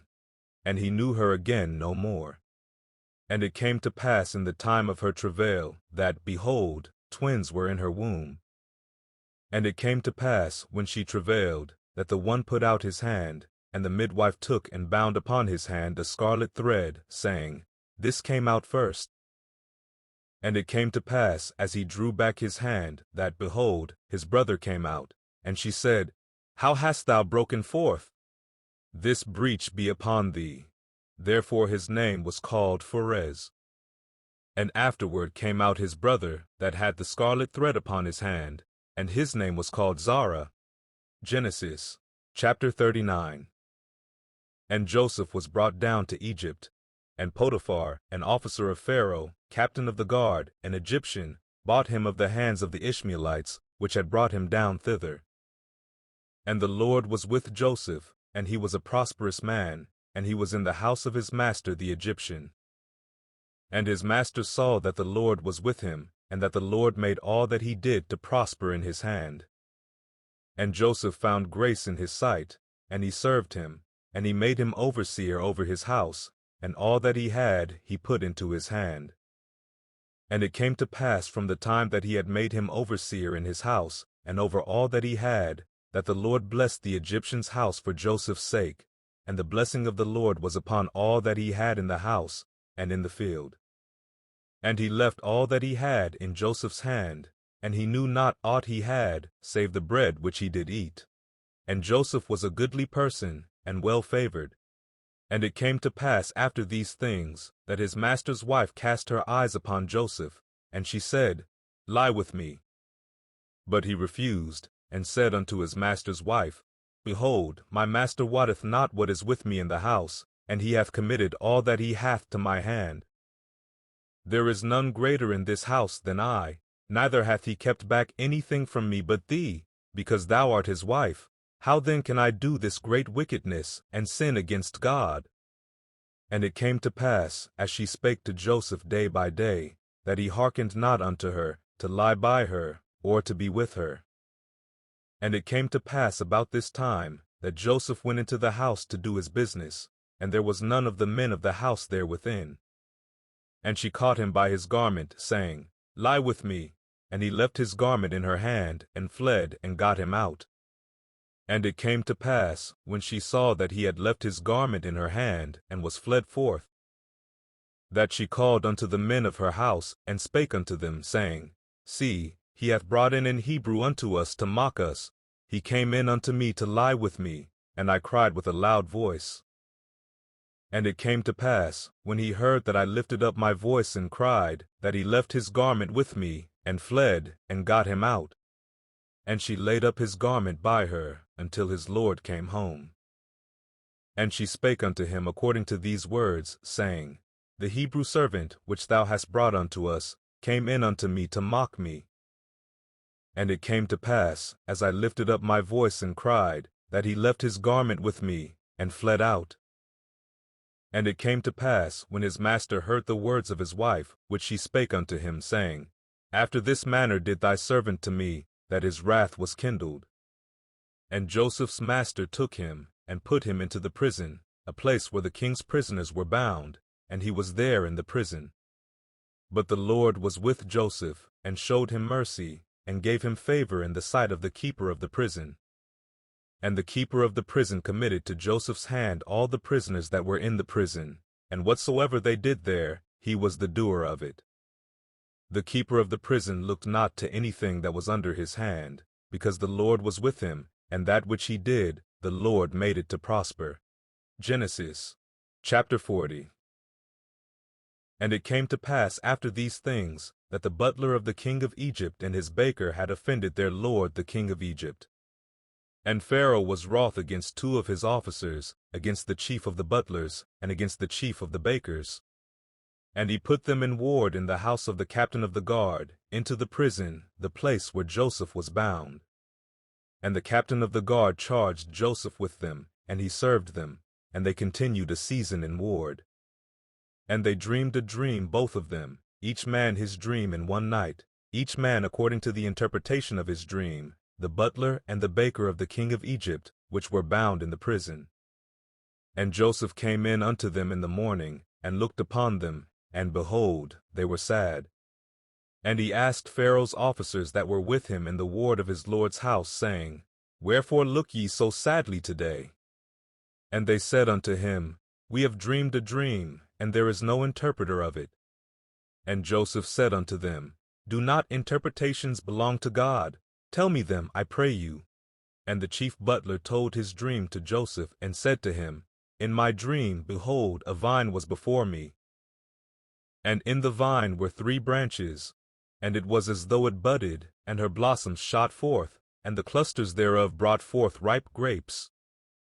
And Pharaoh's cup was in my hand, and I took the grapes, and pressed them into Pharaoh's cup, and I gave the cup into Pharaoh's hand. And Joseph said unto him, This is the interpretation of it, the 3 branches are 3 days. Yet within 3 days shall Pharaoh lift up thine head, and restore thee unto thy place, and thou shalt deliver Pharaoh's cup into his hand, after the former manner when thou wast his butler. But think on me when it shall be well with thee, and show kindness, I pray thee, unto me, and make mention of me unto Pharaoh, and bring me out of this house. For indeed I was stolen away out of the land of the Hebrews, and here also have I done nothing that they should put me into the dungeon. When the chief baker saw that the interpretation was good, he said unto Joseph, I also was in my dream, and behold, I had 3 white baskets on my head. And in the uppermost basket there was of all manner of bakemeats for Pharaoh, and the birds did eat them out of the basket upon my head. And Joseph answered and said, This is the interpretation thereof, the 3 baskets are 3 days. Yet within 3 days shall Pharaoh lift up thy head from off thee, and shall hang thee on a tree, and the birds shall eat thy flesh from off thee. And it came to pass the 3rd day, which was Pharaoh's birthday, that he made a feast unto all his servants, and he lifted up the head of the chief butler and of the chief baker among his servants. And he restored the chief butler unto his butlership again, and he gave the cup into Pharaoh's hand. But he hanged the chief baker, as Joseph had interpreted to them. Yet did not the chief butler remember Joseph, but forgat him.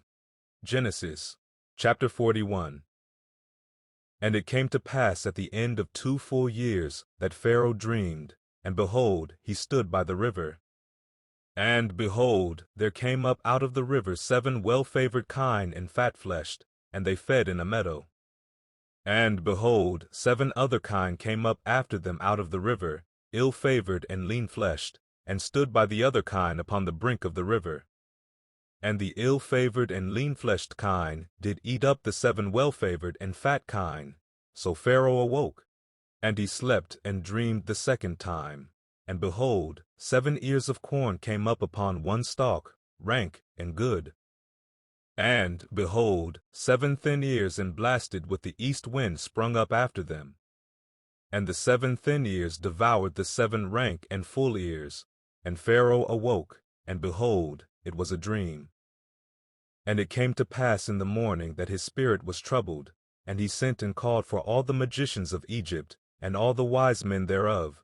And Pharaoh told them his dream, but there was none that could interpret them unto Pharaoh. Then spake the chief butler unto Pharaoh, saying, I do remember my faults this day.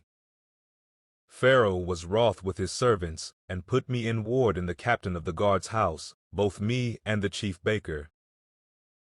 And we dreamed a dream in one night, I and he. We dreamed each man according to the interpretation of his dream. And there was there with us a young man, and Hebrew, servant to the captain of the guard, and we told him, and he interpreted to us our dreams. To each man according to his dream he did interpret. And it came to pass, as he interpreted to us, so it was. Me he restored unto mine office, and him he hanged. Then Pharaoh sent and called Joseph, and they brought him hastily out of the dungeon, and he shaved himself, and changed his raiment, and came in unto Pharaoh. And Pharaoh said unto Joseph, I have dreamed a dream, and there is none that can interpret it, and I have heard say of thee, that thou canst understand a dream to interpret it. And Joseph answered Pharaoh, saying, It is not in me, God shall give Pharaoh an answer of peace. And Pharaoh said unto Joseph, In my dream, behold, I stood upon the bank of the river. And, behold, there came up out of the river 7 kine, fat-fleshed and well-favored, and they fed in a meadow.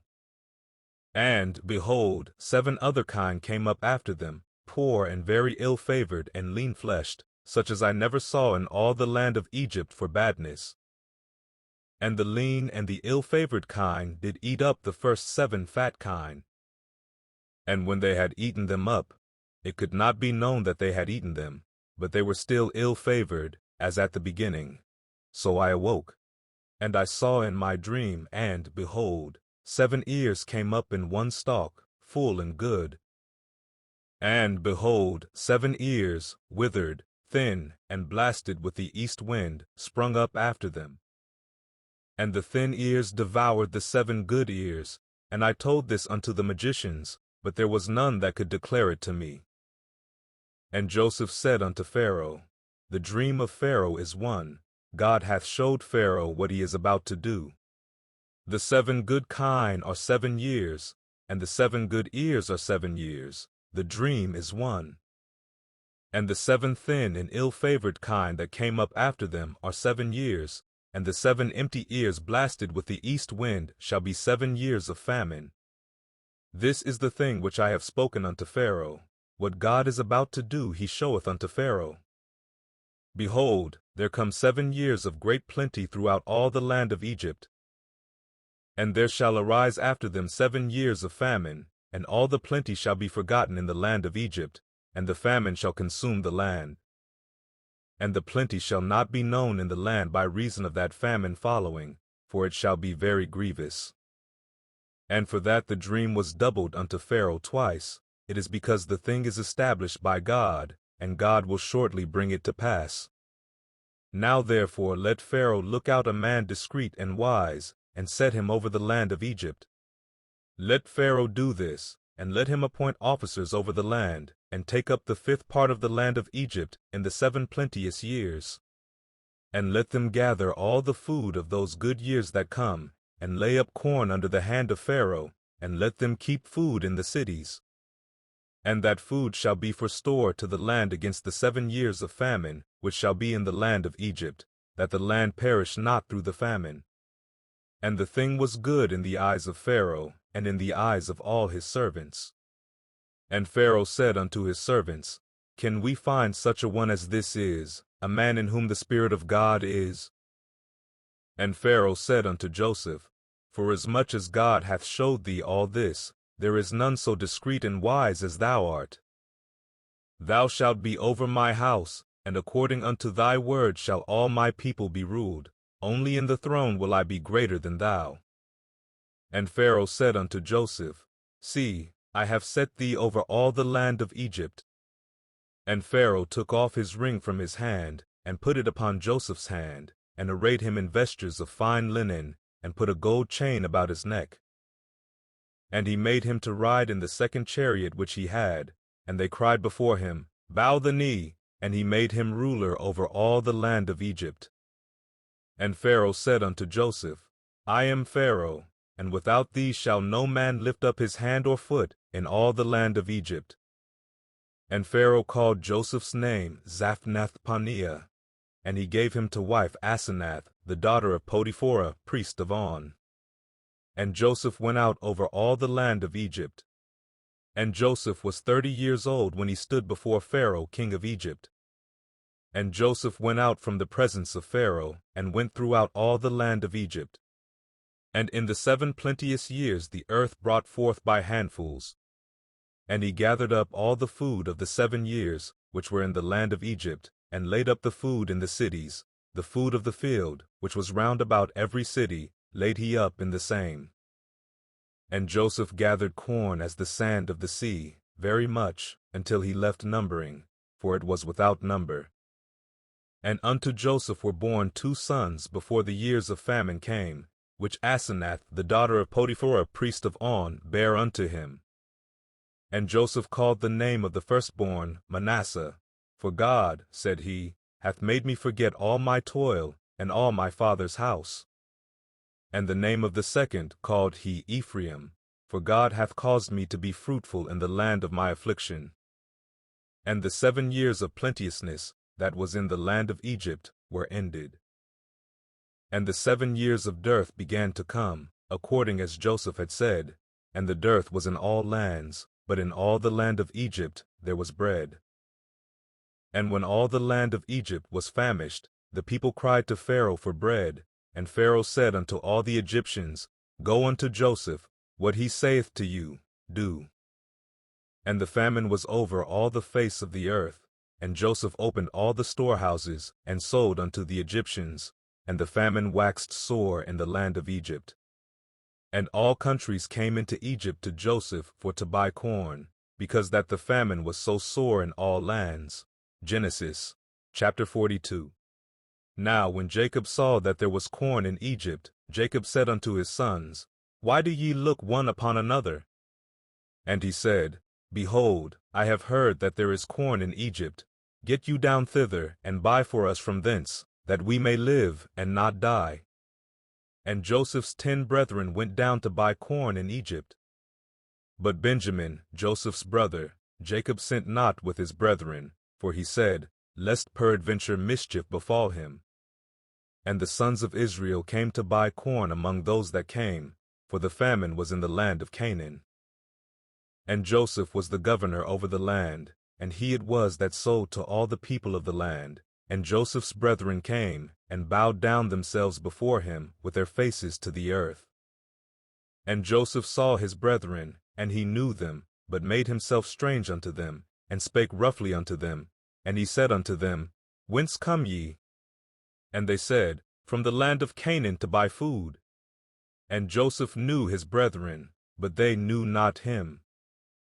And Joseph remembered the dreams which he dreamed of them, and said unto them, Ye are spies, to see the nakedness of the land ye are come.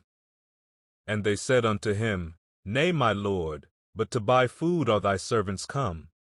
We are all one man's sons, we are true men, thy servants are no spies. And he said unto them, Nay, but to see the nakedness of the land ye are come. And they said, Thy servants are 12 brethren, the sons of one man in the land of Canaan, and behold, the youngest is this day with our father, and one is not. And Joseph said unto them, That is it that I spake unto you, saying, Ye are spies. Hereby ye shall be proved. By the life of Pharaoh ye shall not go forth hence, except your youngest brother come hither. Send one of you, and let him fetch your brother, and ye shall be kept in prison, that your words may be proved, whether there be any truth in you, or else by the life of Pharaoh surely ye are spies. And he put them all together into ward 3 days. And Joseph said unto them the 3rd day, This do, and live, for I fear God. If ye be true men, let one of your brethren be bound in the house of your prison. Go ye, carry corn for the famine of your houses. But bring your youngest brother unto me, so shall your words be verified, and ye shall not die. And they did so. And they said one to another, We are verily guilty concerning our brother, in that we saw the anguish of his soul, when he besought us, and we would not hear. Therefore is this distress come upon us. And Reuben answered them, saying, Spake I not unto you, saying, Do not sin against the child, and ye would not hear? Therefore, behold, also his blood is required. And they knew not that Joseph understood them, for he spake unto them by an interpreter. And he turned himself about from them, and wept, and returned to them again, and communed with them, and took from them Simeon, and bound him before their eyes. Then Joseph commanded to fill their sacks with corn, and to restore every man's money into his sack, and to give them provision for the way, and thus did he unto them. And they laded their asses with the corn, and departed thence. And as one of them opened his sack to give his ass provender in the inn, he espied his money, for behold, it was in his sack's mouth. And he said unto his brethren, My money is restored, and lo, it is even in my sack. And their heart failed them, and they were afraid, saying one to another, What is this that God hath done unto us? And they came unto Jacob their father, unto the land of Canaan, and told him all that befell unto them, saying, The man who is the Lord of the land spake roughly to us, and took us for spies of the country. And we said unto him, We are true men, we are no spies. We be 12 brethren, sons of our father, one is not, and the youngest is this day with our father in the land of Canaan. And the man, the Lord of the country, said unto us, Hereby shall I know that ye are true men. Leave one of your brethren here with me, and take food for the famine of your households, and be gone. And bring your youngest brother unto me. Then shall I know that ye are no spies, but that ye are true men. So will I deliver you your brother, and ye shall traffic in the land. And it came to pass as they emptied their sacks, that, behold, every man's bundle of money was in his sack. And when both they and their father saw the bundles of money, they were afraid. And Jacob their father said unto them, Me have ye bereaved of my children. Joseph is not, and Simeon is not, and ye will take Benjamin away. All these things are against me. And Reuben spake unto his father, saying, Slay my 2 sons, if I bring him not to thee. Deliver him into my hand, and I will bring him to thee again. And he said, My son shall not go down with you, for his brother is dead, and he is left alone. If mischief befall him by the way in the which ye go, then shall ye bring down my gray hairs with sorrow to the grave. Genesis chapter 43. And the famine was sore in the land. And it came to pass, when they had eaten up the corn which they had brought out of Egypt, their father said unto them, Go again, buy us a little food. And Judah spake unto him, saying, The man did solemnly protest unto us, saying, Ye shall not see my face, except your brother be with you. If thou wilt send our brother with us, we will go down and buy thee food. But if thou wilt not send him, we will not go down. For the man said unto us, Ye shall not see my face, except your brother be with you. And Israel said, Wherefore dealt ye so ill with me, as to tell the man whether ye had yet a brother? And they said, The man asked us straitly of our state, and of our kindred, saying, Is your father yet alive? Have ye another brother? And we told him according to the tenor of these words. Could we certainly know that he would say, Bring your brother down? And Judah said unto Israel his father, Send the lad with me, and we will arise and go, that we may live and not die, both we, and thou, and also our little ones. I will be surety for him. Of my hand shalt thou require him. If I bring him not unto thee, and set him before thee, then let me bear the blame forever. For except we had lingered, surely now we had returned this second time. And their father Israel said unto them, If it must be so now, do this. Take of the best fruits in the land in your vessels, and carry down the man a present, a little balm, and a little honey, spices, and myrrh, nuts, and almonds. And take double money in your hand, and the money that was brought again in the mouth of your sacks, carry it again in your hand. Peradventure it was an oversight. Take also your brother, and arise, go again unto the man. And God Almighty give you mercy before the man, that he may send away your other brother, and Benjamin. If I be bereaved of my children, I am bereaved. And the men took that present, and they took double money in their hand, and Benjamin, and rose up, and went down to Egypt, and stood before Joseph. And when Joseph saw Benjamin with them, he said to the ruler of his house, Bring these men home, and slay, and make ready, for these men shall dine with me at noon. And the man did as Joseph bade, and the man brought the men into Joseph's house. And the men were afraid, because they were brought into Joseph's house, and they said, Because of the money that was returned in our sacks at the first time are we brought in, that he may seek occasion against us, and fall upon us, and take us for bondmen, and our asses. And they came near to the steward of Joseph's house, and they communed with him at the door of the house, and said, O sir, we came indeed down at the first time to buy food. And it came to pass, when we came to the inn, that we opened our sacks, and behold, every man's money was in the mouth of his sack, our money in full weight, and we have brought it again in our hand. And other money have we brought down in our hands to buy food. We cannot tell who put our money in our sacks. And he said, Peace be to you. Fear not. Your God, and the God of your father, hath given you treasure in your sacks. I had your money. And he brought Simeon out unto them.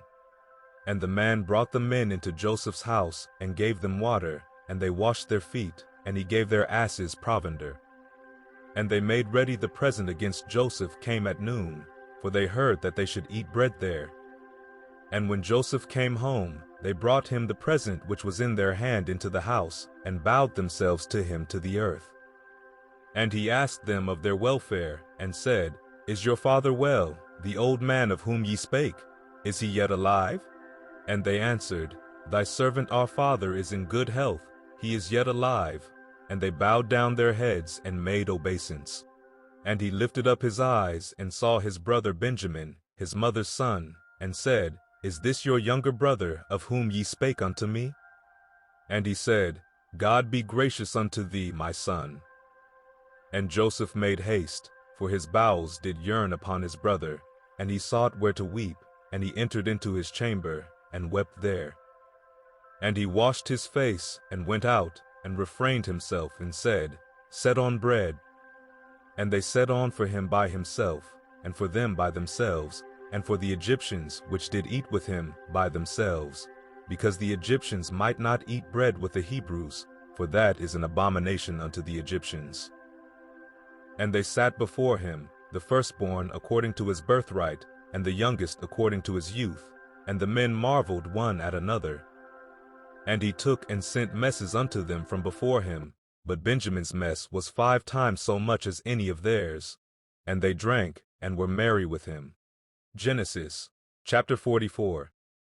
And he commanded the steward of his house, saying, Fill the men's sacks with food, as much as they can carry, and put every man's money in his sack's mouth. And put my cup, the silver cup, in the sack's mouth of the youngest, and his corn money. And he did according to the word that Joseph had spoken. As soon as the morning was light, the men were sent away, they and their asses. And when they were gone out of the city, and not yet far off, Joseph said unto his steward, Up, follow after the men, and when thou dost overtake them, say unto them, Wherefore have ye rewarded evil for good? Is not this it in which my Lord drinketh, and whereby indeed he divineth? Ye have done evil in so doing. And he overtook them, and he spake unto them these same words. And they said unto him, Wherefore saith my Lord these words? God forbid that thy servants should do according to this thing. Behold, the money which we found in our sacks' mouths, we brought again unto thee out of the land of Canaan. How then should we steal out of thy Lord's house silver or gold? With whomsoever of thy servants it be found, both let him die, and we also will be my Lord's bondmen. And he said, Now also let it be according unto your words. He with whom it is found shall be my servant, and ye shall be blameless. Then they speedily took down every man his sack to the ground, and opened every man his sack. And he searched, and began at the eldest, and left at the youngest, and the cup was found in Benjamin's sack.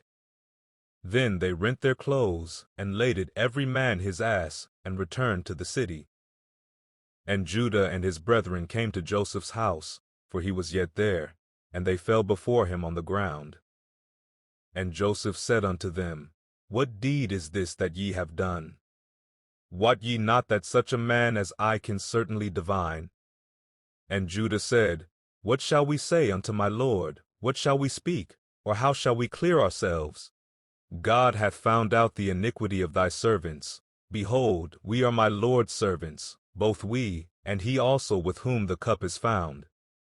And he said, God forbid that I should do so, but the man in whose hand the cup is found, he shall be my servant, and as for you, get you up in peace unto your father.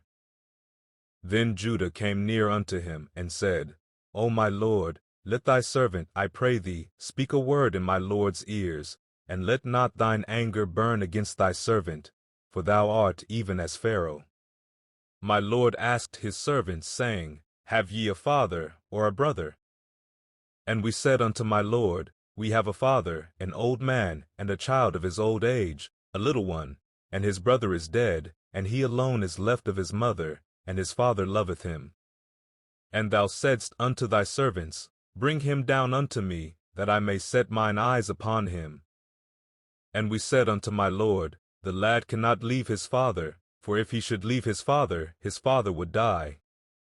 And thou saidst unto thy servants, Except your youngest brother come down with you, ye shall see my face no more. And it came to pass when we came up unto thy servant my father, we told him the words of my lord. And our father said, Go again, and buy us a little food. And we said, We cannot go down. If our youngest brother be with us, then will we go down, for we may not see the man's face, except our youngest brother be with us. And thy servant my father said unto us, Ye know that my wife bare me 2 sons. And the one went out from me, and I said, Surely he is torn in pieces, and I saw him not since. And if ye take this also from me, and mischief befall him, ye shall bring down my gray hairs with sorrow to the grave. Now therefore when I come to thy servant my father, and the lad be not with us, seeing that his life is bound up in the lad's life, it shall come to pass, when he seeth that the lad is not with us, that he will die, and thy servants shall bring down the gray hairs of thy servant our father with sorrow to the grave. For thy servant became surety for the lad unto my father, saying, If I bring him not unto thee, then I shall bear the blame to my father forever. Now therefore, I pray thee, let thy servant abide instead of the lad a bondman to my lord, and let the lad go up with his brethren. For how shall I go up to my father, and the lad be not with me? Lest peradventure I see the evil that shall come on my father. Genesis chapter 45. Then Joseph could not refrain himself before all them that stood by him, and he cried, Cause every man to go out from me. And there stood no man with him, while Joseph made himself known unto his brethren. And he wept aloud, and the Egyptians and the house of Pharaoh heard. And Joseph said unto his brethren, I am Joseph, doth my father yet live? And his brethren could not answer him, for they were troubled at his presence. And Joseph said unto his brethren, Come near to me, I pray you. And they came near. And he said, I am Joseph your brother, whom ye sold into Egypt. Now therefore be not grieved, nor angry with yourselves, that ye sold me hither, for God did send me before you to preserve life. For these 2 years hath the famine been in the land, and yet there are 5 years in the which there shall neither be earing nor harvest. And God sent me before you to preserve you a posterity in the earth, and to save your lives by a great deliverance. So now it was not you that sent me hither, but God, and he hath made me a father to Pharaoh, and lord of all his house, and a ruler throughout all the land of Egypt. Haste ye, and go up to my father, and say unto him, Thus saith thy son Joseph, God hath made me lord of all Egypt. Come down unto me, tarry not. And thou shalt dwell in the land of Goshen, and thou shalt be near unto me, thou, and thy children, and thy children's children, and thy flocks, and thy herds, and all that thou hast. And there will I nourish thee, for yet there are 5 years of famine, lest thou and thy household, and all that thou hast, come to poverty. And, behold, your eyes see, and the eyes of my brother Benjamin, that it is my mouth that speaketh unto you. And ye shall tell my father of all my glory in Egypt, and of all that ye have seen, and ye shall haste and bring down my father hither. And he fell upon his brother Benjamin's neck, and wept, and Benjamin wept upon his neck. Moreover he kissed all his brethren, and wept upon them, and after that his brethren talked with him. And the fame thereof was heard in Pharaoh's house, saying, Joseph's brethren are come, and it pleased Pharaoh well, and his servants. And Pharaoh said unto Joseph, Say unto thy brethren, This do ye, lade your beasts, and go, get you unto the land of Canaan. And take your father and your households, and come unto me, and I will give you the good of the land of Egypt, and ye shall eat the fat of the land. Now thou art commanded, this do ye. Take you wagons out of the land of Egypt for your little ones, and for your wives, and bring your father, and come. Also regard not your stuff, for the good of all the land of Egypt is yours. And the children of Israel did so, and Joseph gave them wagons, according to the commandment of Pharaoh, and gave them provision for the way. To all of them he gave each man changes of raiment, but to Benjamin he gave 300 pieces of silver, and 5 changes of raiment. And to his father he sent after this manner, 10 asses laden with the good things of Egypt, and 10 she-asses laden with corn and bread and meat for his father by the way. So he sent his brethren away, and they departed. And he said unto them, See that ye fall not out by the way. And they went up out of Egypt, and came into the land of Canaan unto Jacob their father, and told him, saying, Joseph is yet alive, and he is governor over all the land of Egypt. And Jacob's heart fainted, for he believed them not. And they told him all the words of Joseph, which he had said unto them. And when he saw the wagons which Joseph had sent to carry him, the spirit of Jacob their father revived.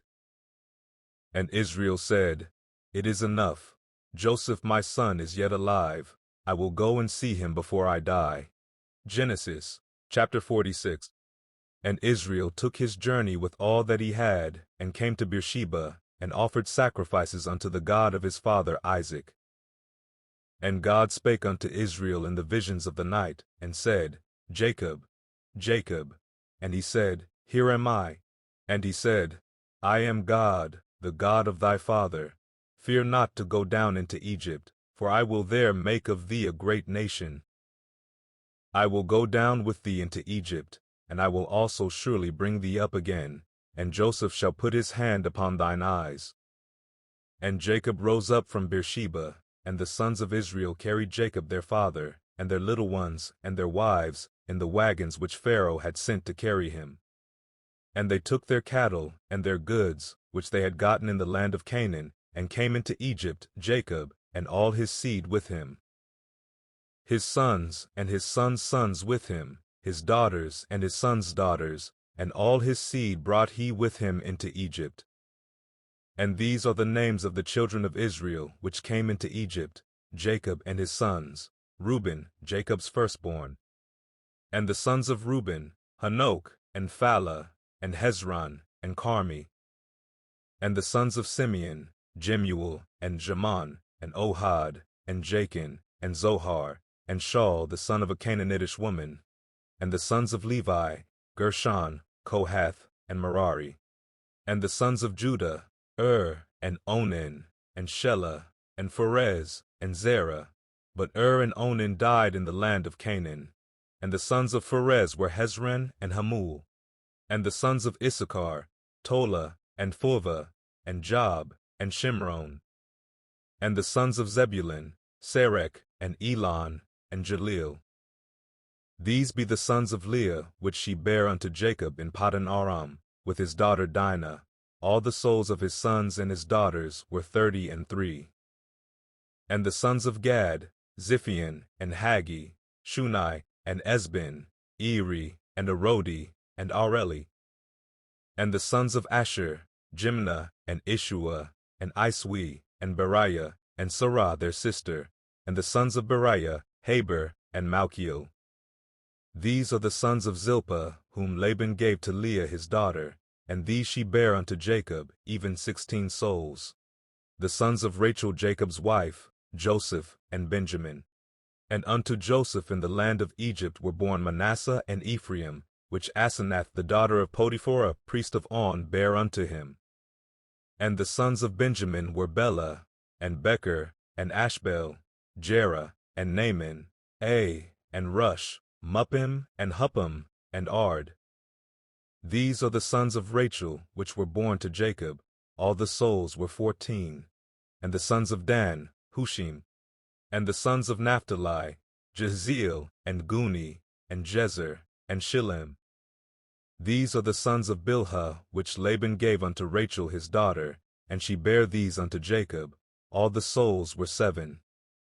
All the souls that came with Jacob into Egypt, which came out of his loins, besides Jacob's sons' wives, all the souls were 66. And the sons of Joseph, which were born him in Egypt, were 2 souls. All the souls of the house of Jacob, which came into Egypt, were 70. And he sent Judah before him unto Joseph, to direct his face unto Goshen, and they came into the land of Goshen.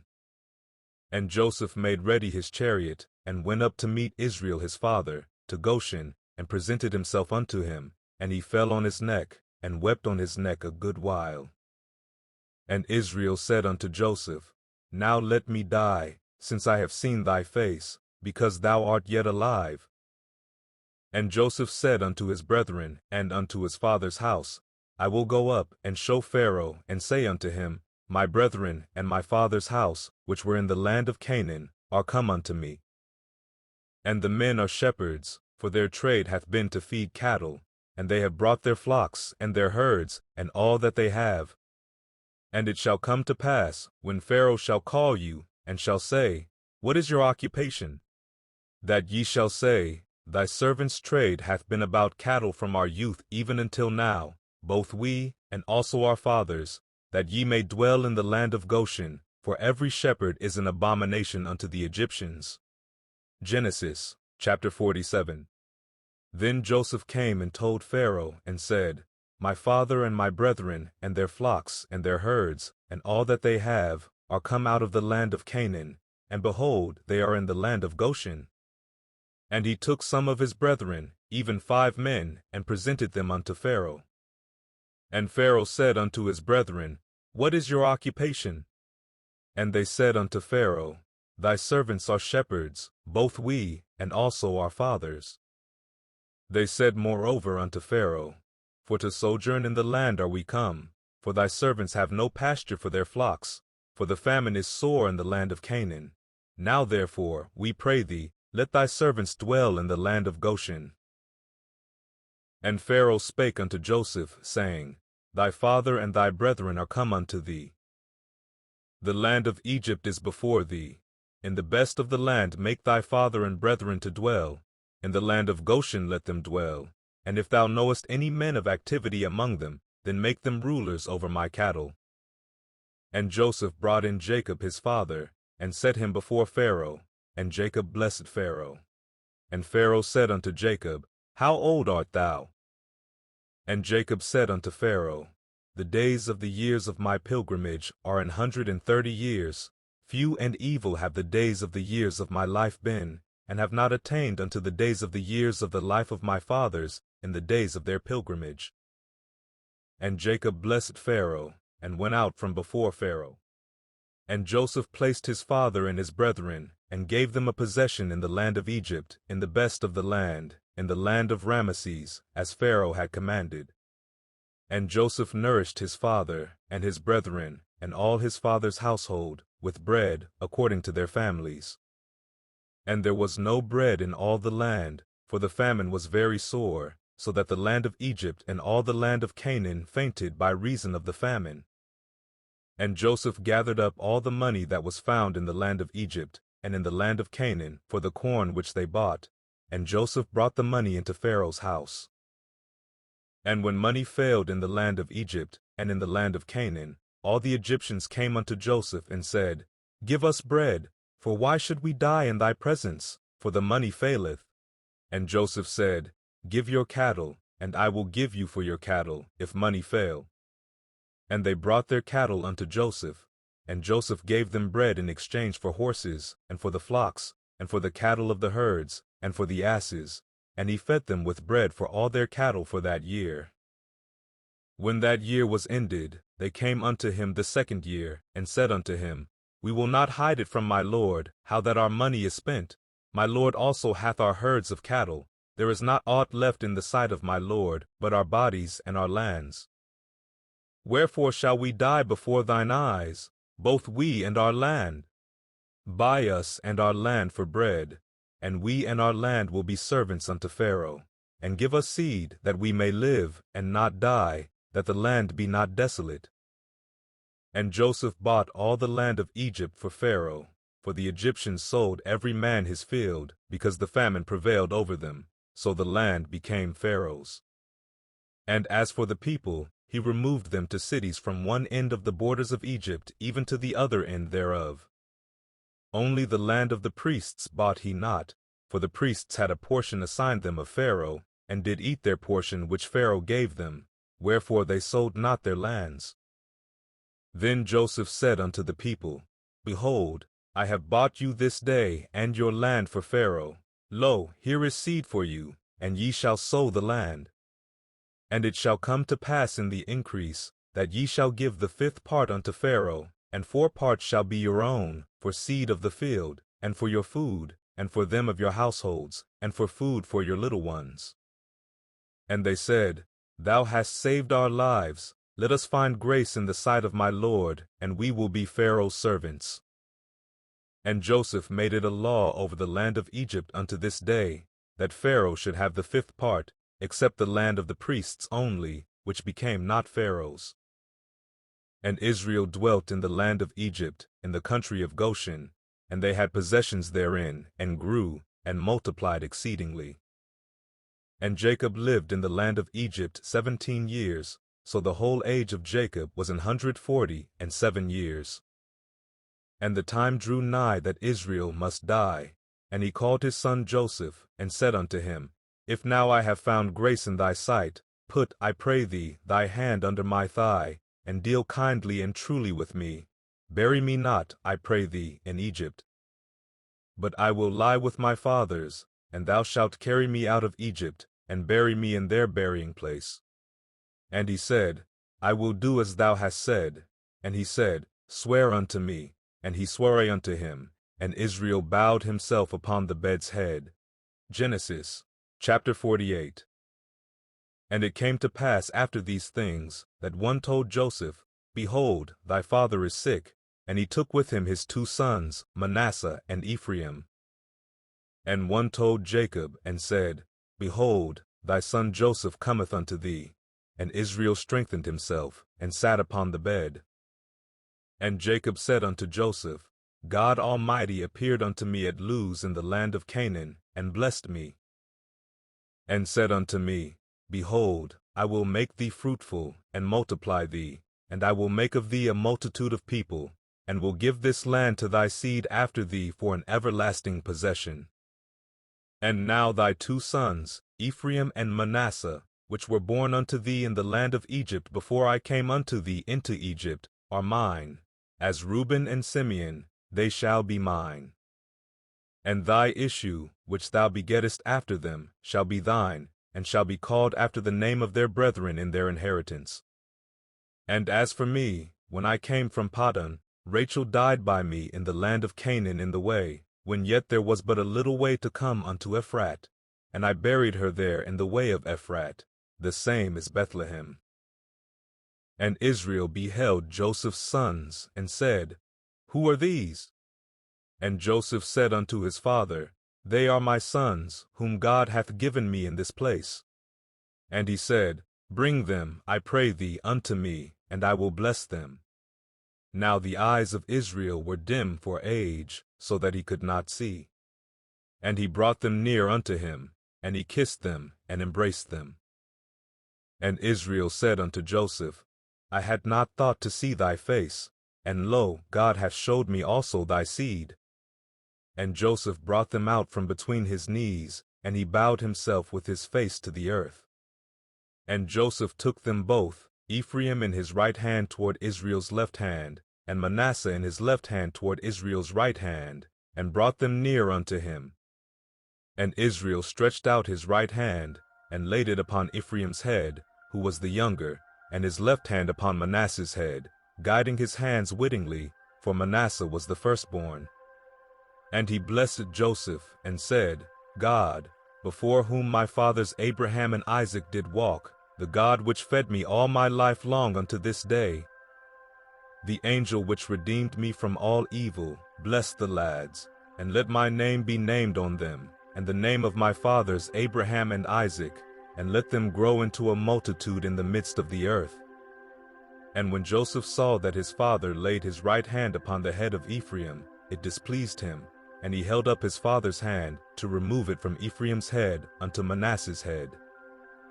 And Joseph said unto his father, Not so, my father, for this is the firstborn. Put thy right hand upon his head. And his father refused, and said, I know it, my son, I know it. He also shall become a people, and he also shall be great.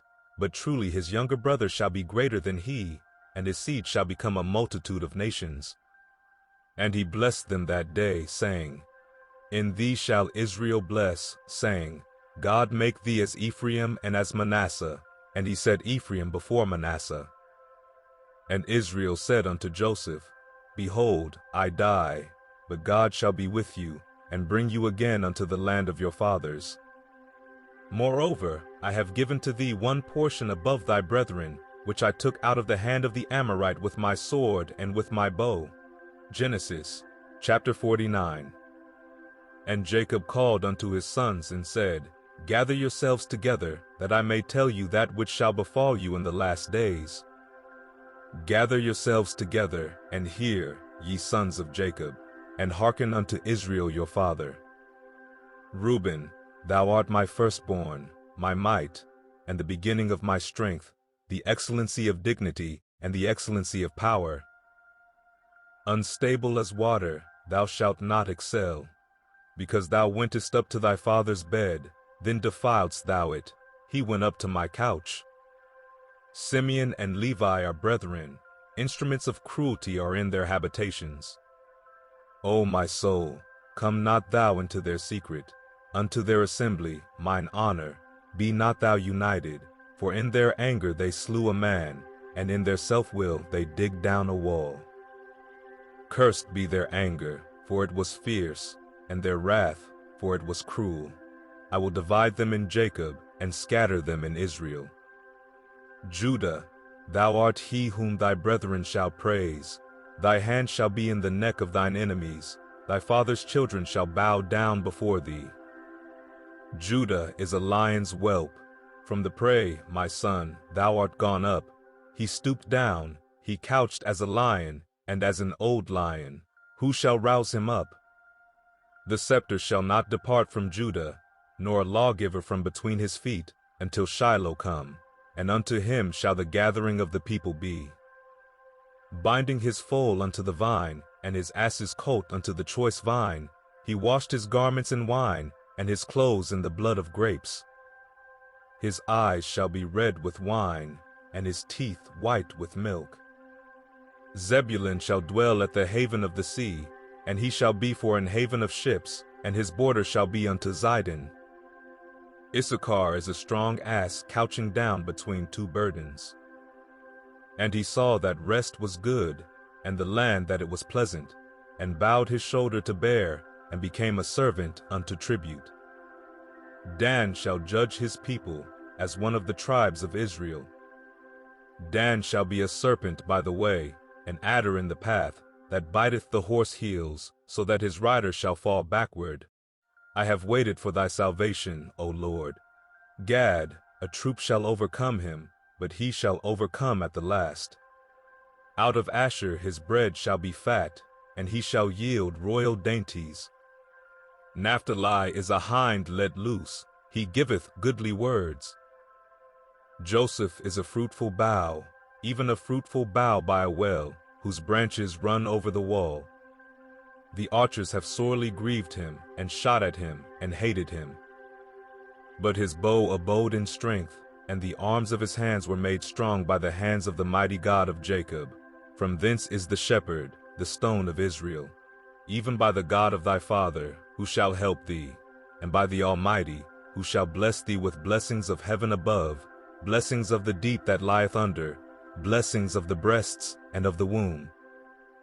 The blessings of thy father have prevailed above the blessings of my progenitors unto the utmost bound of the everlasting hills.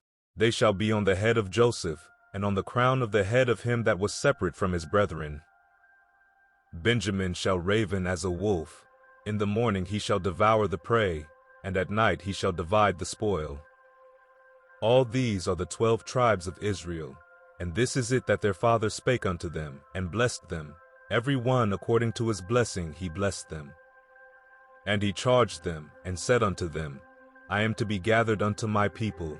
Bury me with my fathers in the cave that is in the field of Ephron the Hittite, in the cave that is in the field of Machpelah, which is before Mamre, in the land of Canaan, which Abraham bought with the field of Ephron the Hittite for a possession of a burying place. There they buried Abraham and Sarah his wife. There they buried Isaac and Rebekah his wife, and there I buried Leah. The purchase of the field and of the cave that is therein was from the children of Heth. And when Jacob had made an end of commanding his sons, he gathered up his feet into the bed, and yielded up the ghost, and was gathered unto his people. Genesis, chapter 50. And Joseph fell upon his father's face, and wept upon him, and kissed him. And Joseph commanded his servants, the physicians, to embalm his father, and the physicians embalmed Israel. And 40 days were fulfilled for him, for so are fulfilled the days of those which are embalmed. And the Egyptians mourned for him 60 days. And when the days of his mourning were past, Joseph spake unto the house of Pharaoh, saying, If now I have found grace in your eyes, speak, I pray you, in the ears of Pharaoh, saying, My father made me swear, saying, Lo, I die. In my grave which I have digged for me in the land of Canaan, there shalt thou bury me. Now therefore let me go up, I pray thee, and bury my father, and I will come again. And Pharaoh said, Go up, and bury thy father, according as he made thee swear. And Joseph went up to bury his father, and with him went up all the servants of Pharaoh, the elders of his house, and all the elders of the land of Egypt. And all the house of Joseph, and his brethren, and his father's house, only their little ones, and their flocks, and their herds, they left in the land of Goshen. And there went up with him both chariots and horsemen, and it was a very great company. And they came to the threshing floor of Atad, which is beyond Jordan, and there they mourned with a great and very sore lamentation. And he made a mourning for his father 7 days. And when the inhabitants of the land, the Canaanites, saw the mourning in the floor of Atad, they said, This is a grievous mourning to the Egyptians. Wherefore the name of it was called Abel Mizraim, which is beyond Jordan. And his sons did unto him according as he commanded them. For his sons carried him into the land of Canaan, and buried him in the cave of the field of Machpelah, which Abraham bought with the field for a possession of a burying place of Ephron the Hittite, before Mamre. And Joseph returned into Egypt, he and his brethren, and all that went up with him to bury his father, after he had buried his father.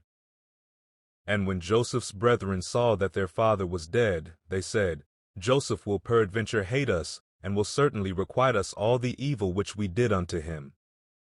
And they sent a messenger unto Joseph, saying, Thy father did command before he died, saying, So shall ye say unto Joseph, Forgive, I pray thee now, the trespass of thy brethren, and their sin, for they did unto thee evil, and now, we pray thee, forgive the trespass of the servants of the God of thy father. And Joseph wept when they spake unto him. And his brethren also went and fell down before his face, and they said, Behold, we be thy servants. And Joseph said unto them, Fear not, for am I in the place of God? But as for you, ye thought evil against me, but God meant it unto good, to bring to pass, as it is this day, to save much people alive. Now therefore fear ye not, I will nourish you, and your little ones.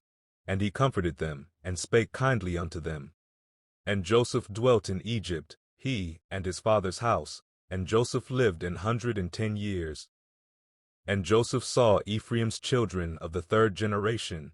The children also of Machir, the son Manasseh, were brought up upon Joseph's knees. And Joseph said unto his brethren, I die, and God will surely visit you, and bring you out of this land unto the land which he sware to Abraham, to Isaac, and to Jacob. And Joseph took an oath of the children of Israel, saying, God will